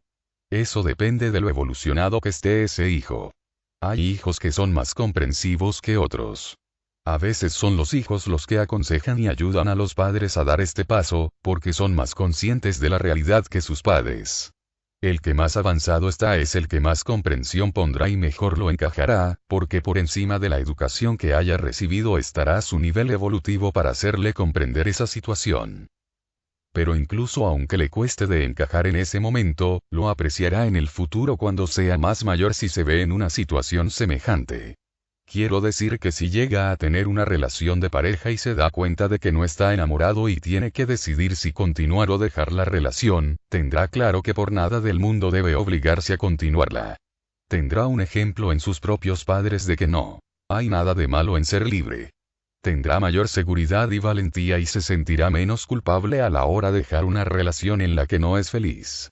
Sin embargo, si ha tenido el ejemplo contrario, es decir que sus padres se han obligado a continuar la convivencia en contra de sus sentimientos, él mismo puede tomar este mal ejemplo y repetir la misma vida desgraciada que tuvieron sus padres. Resumiendo todo lo que hemos comentado hasta ahora, me da la sensación de que se transmite el mensaje de que el amor de pareja es un amor de mayor importancia que el fraternal o el filial. No es egoísta hacer distinción entre amor de pareja y el amor fraternal o filial. ¿No se contradice esta distinción con el concepto de amor incondicional? ¿En qué te basas para decir eso? Supongo que en el ejemplo que dio Jesús. Él no hizo referencias especiales al amor de pareja, no. Eso tú no lo puedes saber, porque te basas en la información de los evangelios canónicos, que reflejan muy poco de lo que él dijo. Pero yo te digo que él habló también del amor de pareja, sobre todo a los más allegados, que tenían más capacidad para entender. Ya les dejó la enseñanza de que solo el amor mutuo y perfectamente afín es el vínculo que une a las parejas, y que la decisión de la unión y desunión de una pareja debía ser tomada por cada uno de ellos en total libertad. Esto dicho ahora no parece nada del otro mundo, pues resulta razonable para cualquier mentalidad medianamente sensata. Pero en aquella época la mentalidad del ser humano era más pobre en entendimiento y el respeto a la libertad de sentimiento era prácticamente nulo. La poligamia era frecuente y la mayoría de uniones eran sin amor, matrimonios concertados en los que se obligaba a alguno de los cónyuges o a los dos a contraer matrimonio sin tener en cuenta su voluntad. Creo que hoy en día mucha gente es consciente de que los matrimonios concertados son un abuso y están en contra de esta práctica. Puede parecer obvio en las sociedades de Occidente, con una legislación más avanzada, que recoge y protege algunos de los derechos y libertades individuales. Pero todavía hoy en día esta práctica es común en muchos países, donde las leyes, muchas veces alentadas e instauradas por líderes y regímenes de carácter religioso, permiten que en nombre de Dios hasta niñas de corta edad sean casadas con adultos, dando cobertura legal a los abusos sexuales, la explotación moral y física de niñas y mujeres. Se les hace creer que si no se someten a estas prácticas abusivas, son personas sucias, impuras y que desobedecen los designios de Dios. Y cuando, a pesar de todo, intentan liberarse de su inhumana condición, se las trata como si fueran criminales, a veces hasta son torturadas y asesinadas cruelmente. Sabed que el matrimonio concertado es una forma de prostitución institucionalizada, pues se está obligando a una persona a convivir y mantener relación sexual con alguien que ella no ha elegido, bajo una apariencia de honestidad, y esto es una vulneración muy grave de su libre albedrío, específicamente de su libertad de sentimiento. Bueno, creo que en la actualidad la mayoría de gente ya sabe que es libre, por lo menos en los países occidentales, y que la legislación protege la libertad individual, contemplando el derecho al divorcio y sancionando a aquellos que impiden su ejercicio. ¿No es cierto? Es cierto. Y esto representa un enorme avance espiritual que se ha conseguido con enormes sacrificios y luchas, que lamentablemente no han contado más que con la oposición de las autoridades religiosas, que nuevamente, en vez de contribuir al progreso espiritual de la humanidad, han hecho todo lo posible por obstaculizarlo y entorpecerlo. Y lo más lamentable es que lo han hecho utilizando el nombre de Dios. Pero las costumbres y normas religiosas están muy arraigadas en las sociedades y a veces, aunque no tienen poder para prohibir, lo tienen para influir psicológicamente. Sabed que todavía en vuestra época y en vuestra sociedad, aunque se producen pocos matrimonios concertados, se siguen dando muchas uniones sin amor. Y ocurre que cuando una persona se da cuenta de ello y quiere deshacer esta unión tiene muchas dificultades por culpa de esas normas religiosas, como anteriormente hemos mencionado. Volvamos al tema en el que estábamos, sobre si el amor de pareja es egoísta y se contradice con alcanzar el amor incondicional. Si no es una enseñanza de Jesús, al menos la Iglesia lo ha interpretado de esta forma. Creo que se basan en una cita del Evangelio, Lucas 14, 26, en la que supuestamente Jesús dice: si alguno viene a mí, y no aborrece a su padre, y madre, y mujer, e hijos, y hermanos, y hermanas, y aun también su propia vida, no puede ser mi discípulo. Creo que la interpretación que hace la Iglesia de este texto es que para amar incondicionalmente al prójimo no puedes hacer distinción entre la pareja, la familia y el resto, porque esto te hace quedar atrapado por el amor de pareja y el amor a los hijos, y te impide una dedicación al prójimo más profunda. Creo que la Iglesia Católica exige a los sacerdotes el voto de castidad y el celibato. ¿Por este motivo me equivoco? Este texto que mencionas es una nefasta traducción de lo que Jesús dijo realmente. Cambiad la palabra aborrecer por la de desapegarse y entenderéis lo que él quería decir. Quiere decir que para alcanzar el amor incondicional, seguirle a él, es necesario vencer el apego, el amor posesivo, muy común dentro de las familias, porque a menudo esta forma egoísta de querer coarta la libertad del ser humano y le limita mucho a la hora de entregarse a una misión de amor incondicional al prójimo. Por tanto, la interpretación que se hace de lo que Jesús dijo es totalmente contraria a la realidad. Yo os digo que el que no ha experimentado el amor de pareja no puede experimentar el amor al prójimo incondicional. Los sentimientos de amor de pareja, cuando uno lucha por ellos, son lo más fuerte que existe. Esos sentimientos son los que ayudan a seguir adelante en la vida. Para desempeñar una misión de entrega a los demás como la que desempeñó Jesús, necesitaba una fuerza interior. Esta fuerza interior la tenía porque estaba seguro de lo que amaba, a quién amaba y por qué amaba.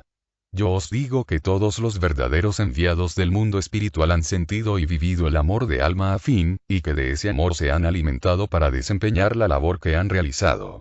Si uno niega estos sentimientos, lo que ocurre es que se siente totalmente vacío y falto de valor y fortaleza, y ante las adversidades que implica una misión de ese tipo se viene abajo. Yo pensaba que estos seres se alimentaban del amor a Dios y que esto les era suficiente.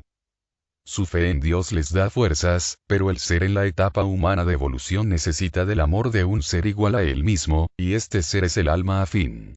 ¿Por qué rechazar algo que aporta la felicidad y que llena al ser humano en todos los aspectos? ¿Dónde está el problema? Yo os digo que renunciar al amor de pareja, lejos de hacerle evolucionar, estanca al espíritu en su proceso de evolución. Los prejuicios que tenéis a este respecto, quiero decir, el pensar que el renunciar al amor de pareja te hace más evolucionado y con mayor capacidad de amar al prójimo, son una invención de la Iglesia para subyugar la voluntad del ser humano y son contrarios a las leyes espirituales, porque obstaculizan la libertad de sentimiento e impiden al ser humano alcanzar la felicidad.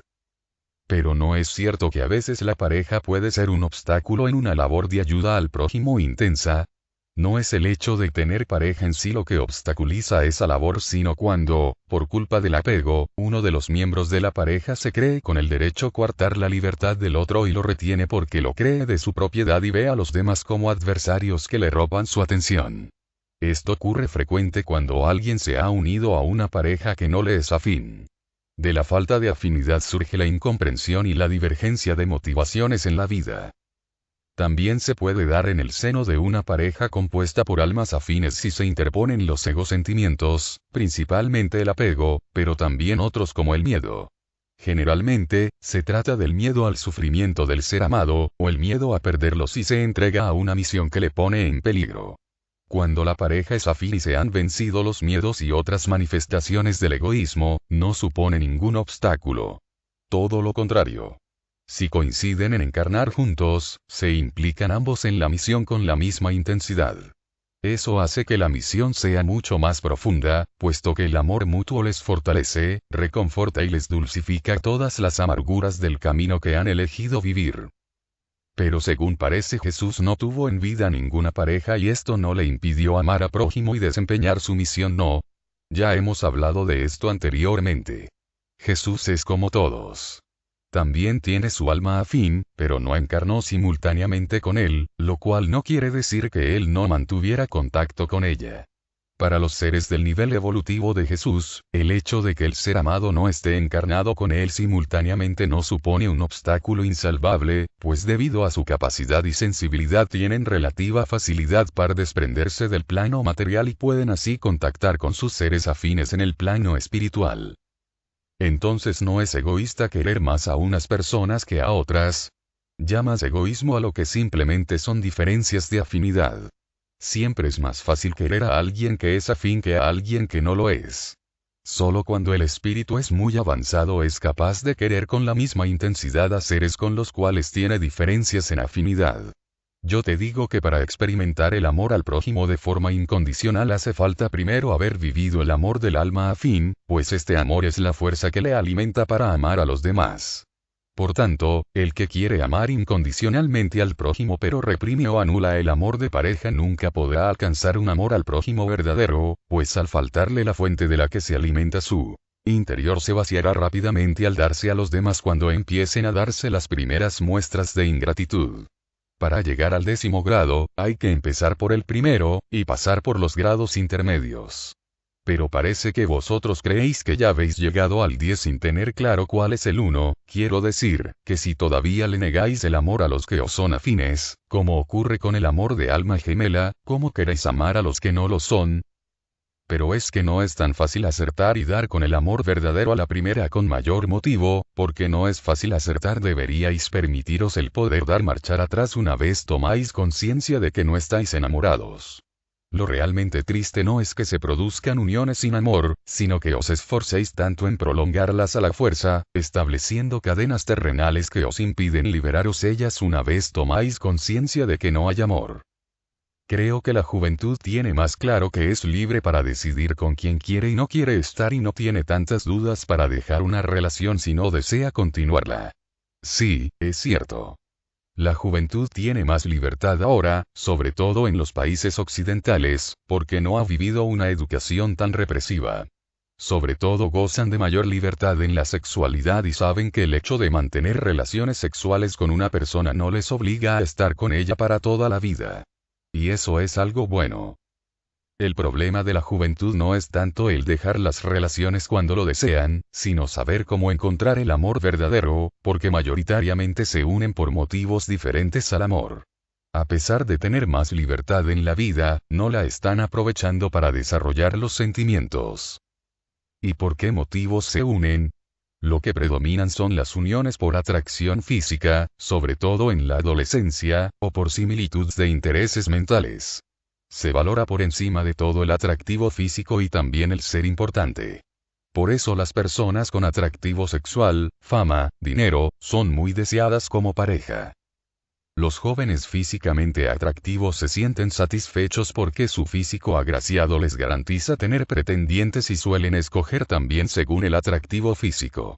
Las relaciones de pareja suelen ser fugaces porque una vez se ha satisfecho el instinto sexual se pierde el interés y se busca otra relación más novedosa.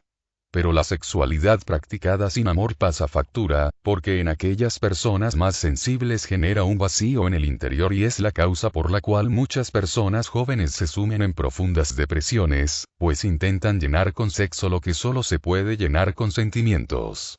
Por otra parte, el que es menos atractivo, deseando lo mismo, se siente frustrado en sus intenciones, pues tiene más dificultades para conseguir lo que desea, porque lo que más se valora es el atractivo físico que él no posee. Vive acomplejado por su aspecto físico y se siente menospreciado y con pocas posibilidades de encontrar pareja. Los complejos y las represiones a consecuencia del aspecto físico, traen como consecuencia depresiones y trastornos graves como la anorexia y la bulimia, por el deseo de ser más delgado y aumentar el atractivo para gustar más. ¿Por qué les ocurre esto a los jóvenes, si han vivido una época de mayor libertad? Ahora hay mayor libertad sexual, pero todavía no hay libertad de sentimiento, puesto que todavía queda por vencer la represión sentimental. Vuestra forma de educar a los hijos es todavía muy materialista y poco espiritual. Los niños no son educados todavía lo suficientemente en los sentimientos. No se les enseña en la vida a buscar la felicidad a través de desarrollar los sentimientos, no se les ha enseñado a valorar el amor ni a tener una perspectiva de la vida de tipo espiritual. Por un lado se les desarrolla mucho la mente, la inteligencia y se les enseñan conocimientos que les van a servir para tener una profesión en la vida. Esto es la formación académica en las escuelas. Fuera de la escuela, lo que se vive en las familias y lo que se transmite a través de los medios de comunicación y las relaciones sociales es que la felicidad se consigue a través de la satisfacción de la vanidad. Es decir, se les enseña a valorar las cualidades externas que a uno le hacen destacar sobre los demás, como el atractivo físico, la inteligencia, el tener éxito, fama, poder y dinero. Muchos jóvenes se han refugiado en la satisfacción del capricho y del placer, en las diversiones, en el sexo sin sentimiento, en las drogas, como forma de evadirse ante el vacío e insatisfacción que sienten en la vida. Intentan llenar con placer y diversión lo que corresponde ser llenado con sentimiento, y ante la ausencia de sentimiento, el interior se deprime. Una gran parte de la juventud sufre porque está atrapada por el deseo de satisfacer su vanidad y porque su sensibilidad hacia los sentimientos está reprimida o anulada. Les falta encontrar un sentido a la vida. Los jóvenes de esta época necesitan comprender que la vida sí tiene un sentido más allá de divertirse con la satisfacción del capricho y del placer. Que para llenarse verdaderamente necesitan desarrollar y vivir los sentimientos en completa libertad, y también la espiritualidad. Solo así conseguirán ser felices. Algunas personas tienen el concepto de que el motivo por el cual la juventud se ha inclinado al consumismo, a la banalidad y a la promiscuidad sexual es que se han perdido los valores morales del pasado, que ha habido un retroceso en lo espiritual. ¿Están en lo cierto? No. Ya lo hemos dicho, se refugian en lo material para escapar del vacío del interior. Las cosas no fueron nunca mejores en el pasado. Si la juventud del pasado no reflejó las mismas actitudes, no era porque sus valores fueran mejores que los actuales, sino porque estaban más reprimidos y pasaban más penurias económicas. El puritanismo religioso asfixiaba el desarrollo libre de la sexualidad y la condenaba a la clandestinidad. Los jóvenes no eran libres ni en los sentimientos ni en la sexualidad y vivían reprimidos y atemorizados, pues a los ojos del puritanismo religioso todo era pecado. Antes se reprimía la sexualidad casi completamente y solo se consentía en el seno de los matrimonios. Y como en muchos matrimonios no había amor sino que eran una imposición, las experiencias sexuales para muchas personas eran horribles y traumáticas. Muchas personas tenían una doble vida, la que se daba de cara al exterior para mantener las apariencias sociales y la oculta, donde muchos encontraban una válvula de escape a una vida llena de tabúes y represiones. Esta forma de actuar, la de la doble moral, todavía perdura en la actualidad, sobre todo en la gente mayor que ha vivido una educación represiva, acostumbrada a tener dos caras por el temor al que dirán. Saludos queridos amigos, soy su amigo Alejandro, espero que lo hayan disfrutado, que estén bien.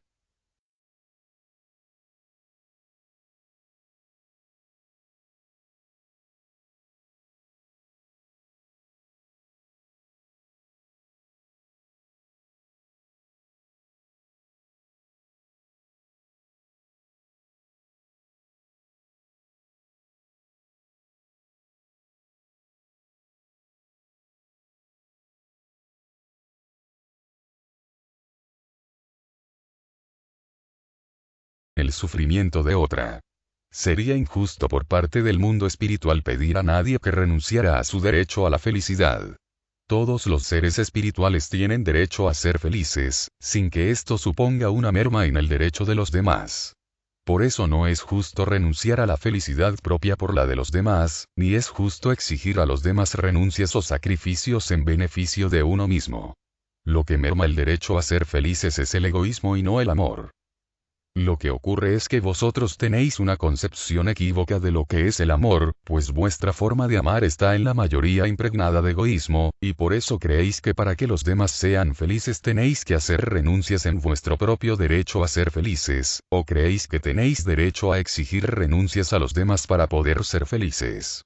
Por eso es importante el analizar muy bien nuestra forma de amar, para ir separando lo que son sentimientos de amor verdadero de lo que son manifestaciones egoístas. Así no os confundáis realizando o pidiendo sacrificios y renuncias innecesarios. Pero no es cierto que a veces es necesario renunciar a ciertas cosas en beneficio de los seres amados. Pues depende de qué entendáis vosotros por renuncias. Renunciar al egoísmo por amor es algo bueno. Lo que no tiene sentido es renunciar al amor por amor.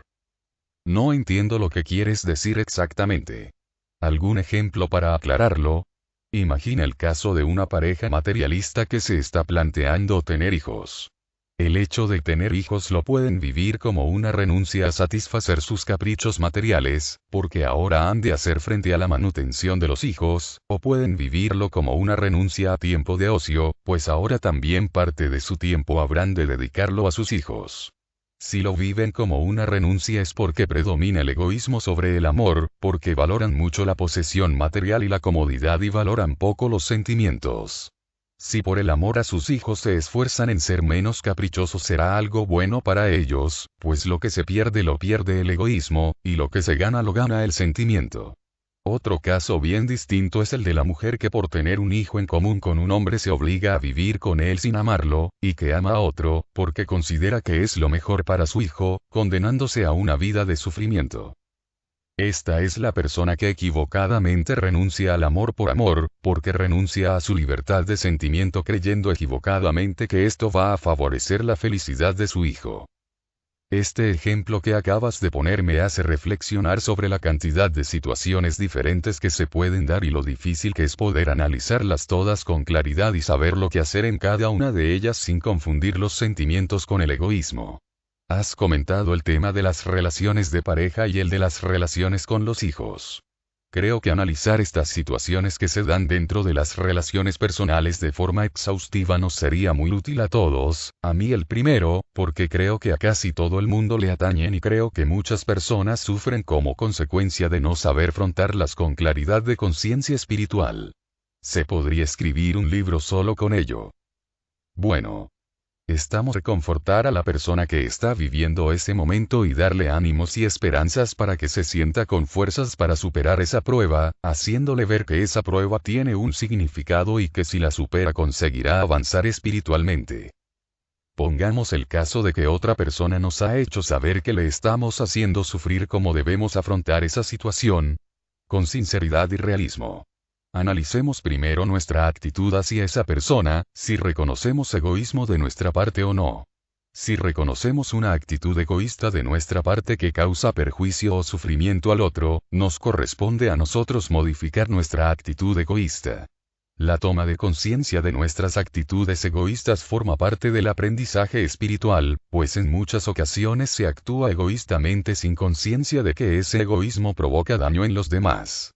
Por eso nos resulta necesario vivir las consecuencias de nuestros actos para tomar conciencia del sufrimiento que hemos generado. También puede darse el caso de que la otra persona sufra porque existe en nosotros una represión de nuestros sentimientos de amor hacia ella, porque la represión del sentimiento no daña solo a uno mismo, sino también a los demás. Es decir, que sufren por privación de amor. También deberíamos analizar la posibilidad de que el sufrimiento de esa persona no esté causado por nuestro egoísmo sino por el suyo propio, es decir, que se trate de una falsa apreciación de la realidad por parte de la otra persona. En este caso, su propia actitud egoísta le hace percibir injustamente nuestra actuación como egoísta, porque no se ha visto satisfecha en sus expectativas o porque no hemos actuado conforme esperaba o exigía de nosotros. En este último caso, deberíamos satisfacer al otro en sus exigencias. Quiero decir, deberíamos darle lo que espera de nosotros para evitarle el sufrimiento. Utilizad el sentido común y evaluad si lo que se pide de vosotros es justo y honesto y está en vuestra mano o en vuestra voluntad el realizarlo o no. En cualquier caso no puede ser exigido, porque la exigencia en sí misma ya es un acto de egoísmo. A lo sumo ha de formularse como una petición en la que exista la posibilidad de decirnos sin que haya ningún tipo de represalia, de lo contrario se trataría de una vulneración del libre albedrío. En cualquier caso no es bueno obligarse a hacer cosas sin sentirlas solo por complacer a los demás. Si se renuncia a la voluntad o a la libertad propia, lo único que conseguimos es sufrir inútilmente, pues ni avanzamos nosotros ni ayudamos al otro a avanzar. solo satisfacemos su egoísmo. Por poner un ejemplo, sería un esfuerzo tan inútil como el de aquel que se carga a las espaldas a otra persona que finge estar coja y que puede caminar perfectamente. En este caso se complace al otro a base de realizar un sobreesfuerzo innecesario, pues lo que nosotros hacemos por él lo puede hacer por sí mismo. Pero hay personas que opinan que si quieres a alguien has de sacrificarte por él, es decir, que anteponen la felicidad del ser amado a la suya propia. ¿Qué opinas de esto? Que es un error pensar de esta manera. La felicidad de una persona no puede sustentarse en el amor no da la felicidad porque yo he amado mucho y ese amor me ha hecho sufrir. Son personas que asocian el amor con el sufrimiento, y para no sufrir prefieren no amar. Pero, ¿qué es el amor? ¿Qué son los sentimientos? ¿Sabemos lo que es el amor realmente? Vamos a dejar esta pregunta en el aire. Tendremos tiempo de pensar mucho en ella a lo largo del libro. Ahora quiero hablaros de otro tema. La ley del amor. El destino del espíritu es alcanzar la felicidad a través de la experimentación del amor incondicional, por libre decisión de su voluntad. Sin amor no hay evolución. Sin amor no hay sabiduría. Sin amor no hay felicidad. El amor es la fuerza armonizadora y dinamizadora del universo espiritual. ¿Cuál es, según tu criterio, la aspiración más importante del ser humano?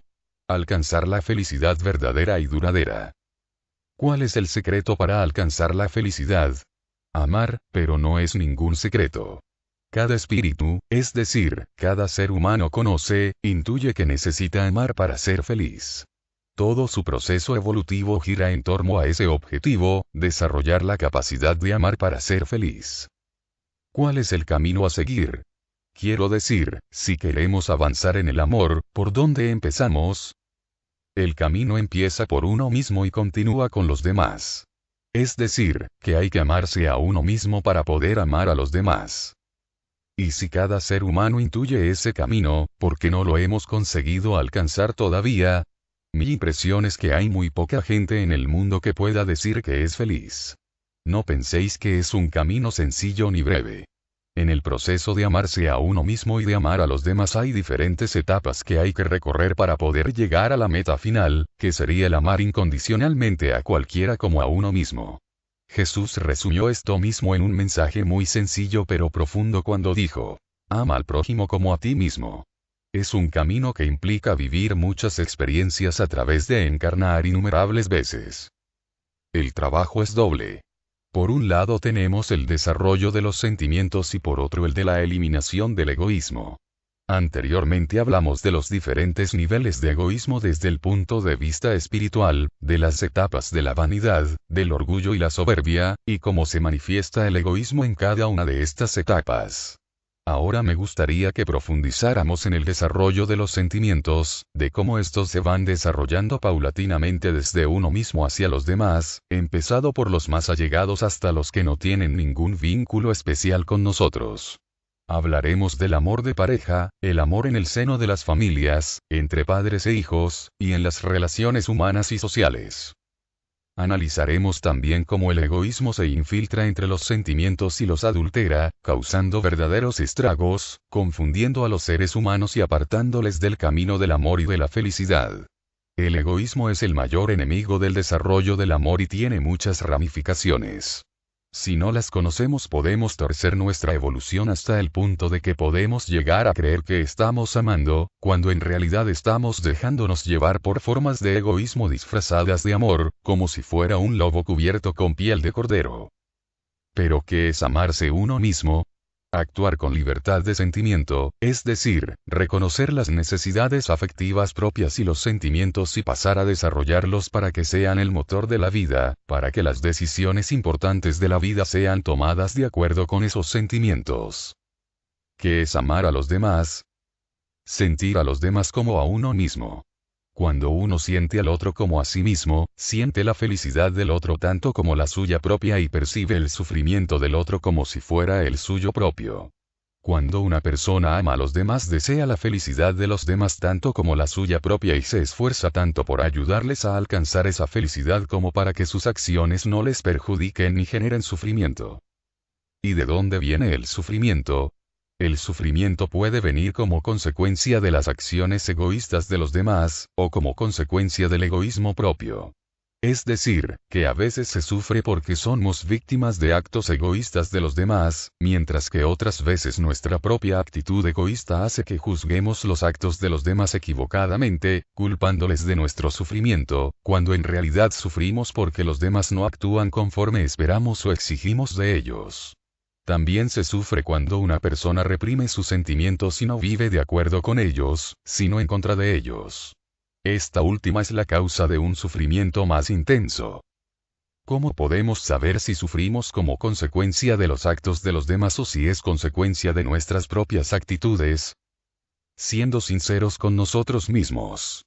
Sin sinceridad no puede haber avance, pues ocurrirá que en vez de reconocer la realidad tal y conforme es y cambiar nuestra forma de actuar de acuerdo a ese reconocimiento, la deformaremos para justificar nuestros actos egoístas, para justificar los actos egoístas de los demás, o para justificar la represión de nuestros sentimientos. ¿Cómo podemos saber si los demás sufren como consecuencia de nuestros actos o no? No puede ocurrir que generes sufrimiento en los demás aunque no sea tu intención hacerles daño. ¿Qué hay que hacer en estos casos? Hay que distinguir de dónde viene el sufrimiento, antes de decidir si es consecuencia de nuestros actos egoístas o de nuestra actitud represiva con los sentimientos, o si es consecuencia del egoísmo de los demás. Hay ciertos sufrimientos que no podemos evitar a los seres amados, que son aquellos que aparecen en su vida como consecuencia de su propio egoísmo, porque se enfrentan a las consecuencias dolorosas de sus actos egoístas del pasado. En estos casos lo mejor que podemos hacer por ellos es aconsejarles lo mejor posible para que tomen conciencia de que el sufrimiento puede ser consecuencia de sus propias actitudes egoístas, y de que tomen buena nota de la experiencia que están viviendo para no generar ellos mismos ese sufrimiento en los demás. Hay sufrimientos que aparecen al enfrentarse a alguna prueba dura que eligieron antes de encarnar, y esta prueba forma parte de su proceso de aprendizaje espiritual. En estos casos se puede... Hola queridos amigos, soy su amigo Alejandro, hoy les traigo un nuevo conocimiento que me gustaría compartir con ustedes, que denominaré las leyes espirituales. Me gustaría que tengan una mente abierta para recibir esta información, ya que no se puede hablar de una cosa y no de otras que pueden tener relación.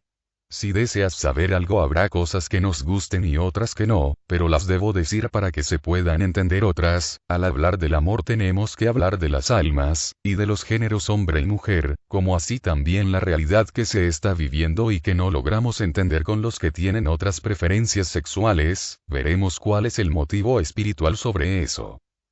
Al hablar de la ley del amor, hablaré en todo su conjunto, en distintos momentos de nuestras vidas en relación con los demás, nuestra familia, amigos. Lo desarrollaré en varios vídeos para que no sea demasiado largo. Comenten si les agrada y si desean que continúe con el desarrollo de este trabajo. Voy a utilizar una modalidad que se me ocurrió, como si estaríamos todos en una sala o reunidos formando un círculo y podrían realizar preguntas, y así todos participar, y responderé algunas preguntas que enviaron a mi mail, de manera que a medida que desarrolle el tema surgirán preguntas todo el tiempo. Veremos en esta primera parte la ley del amor, y las relaciones de pareja a la luz de la ley del amor. Luego en una segunda parte, la infidelidad en la relación de pareja a la luz de la ley del amor, los egosentimientos en las relaciones de pareja, las relaciones con la infancia a la luz de la ley del amor, el amor al prójimo en la luz de la ley del amor, los 10 mandamientos a la luz de la ley del amor, la misión de Jesús en la tierra en la ley del amor. Recuerden que cada uno tendrá una postura y una opinión formada sobre algunos temas. Me gustaría compartir esto con ustedes, queridos amigos, de ahí cada uno sacará sus propias conclusiones. Comencemos. ¿Eres feliz? No, no me respondas todavía. Porque no creo que sea una pregunta que se pueda contestar alegremente. Además, me gustaría que fuera una respuesta sincera, que no contestes simplemente por dar una buena imagen pensando en cuál es la respuesta que yo quisiera escuchar. No creas que te pido sinceridad por mí. A mí seguramente me podrías engañar y no pasaría nada. Te pido que seas sincero contigo mismo, que no intentes autoengañarte, porque de la respuesta a esta pregunta depende toda tu vida. ¿Por qué creo que es tan importante? Porque creo que el deseo de todo ser humano es llegar a ser verdaderamente feliz. ¿O acaso no deseas ser feliz? Yo observo a la gente y no veo que la mayoría sean felices. No desprenden felicidad. ¿Por qué? A lo mejor es que no sabemos cómo ser felices. ¿Se puede llegar a ser feliz y cómo? Creo que todos nos hemos hecho esta pregunta alguna vez, es decir, ¿cómo se puede llegar a ser feliz? Intuitivamente relacionamos el ser feliz con el hecho de conocer el amor. Me refiero al amor de pareja. Por eso, muchas veces hemos soñado con encontrar ese amor que nos haga felices. Hay personas que me dirían no. No es cierto.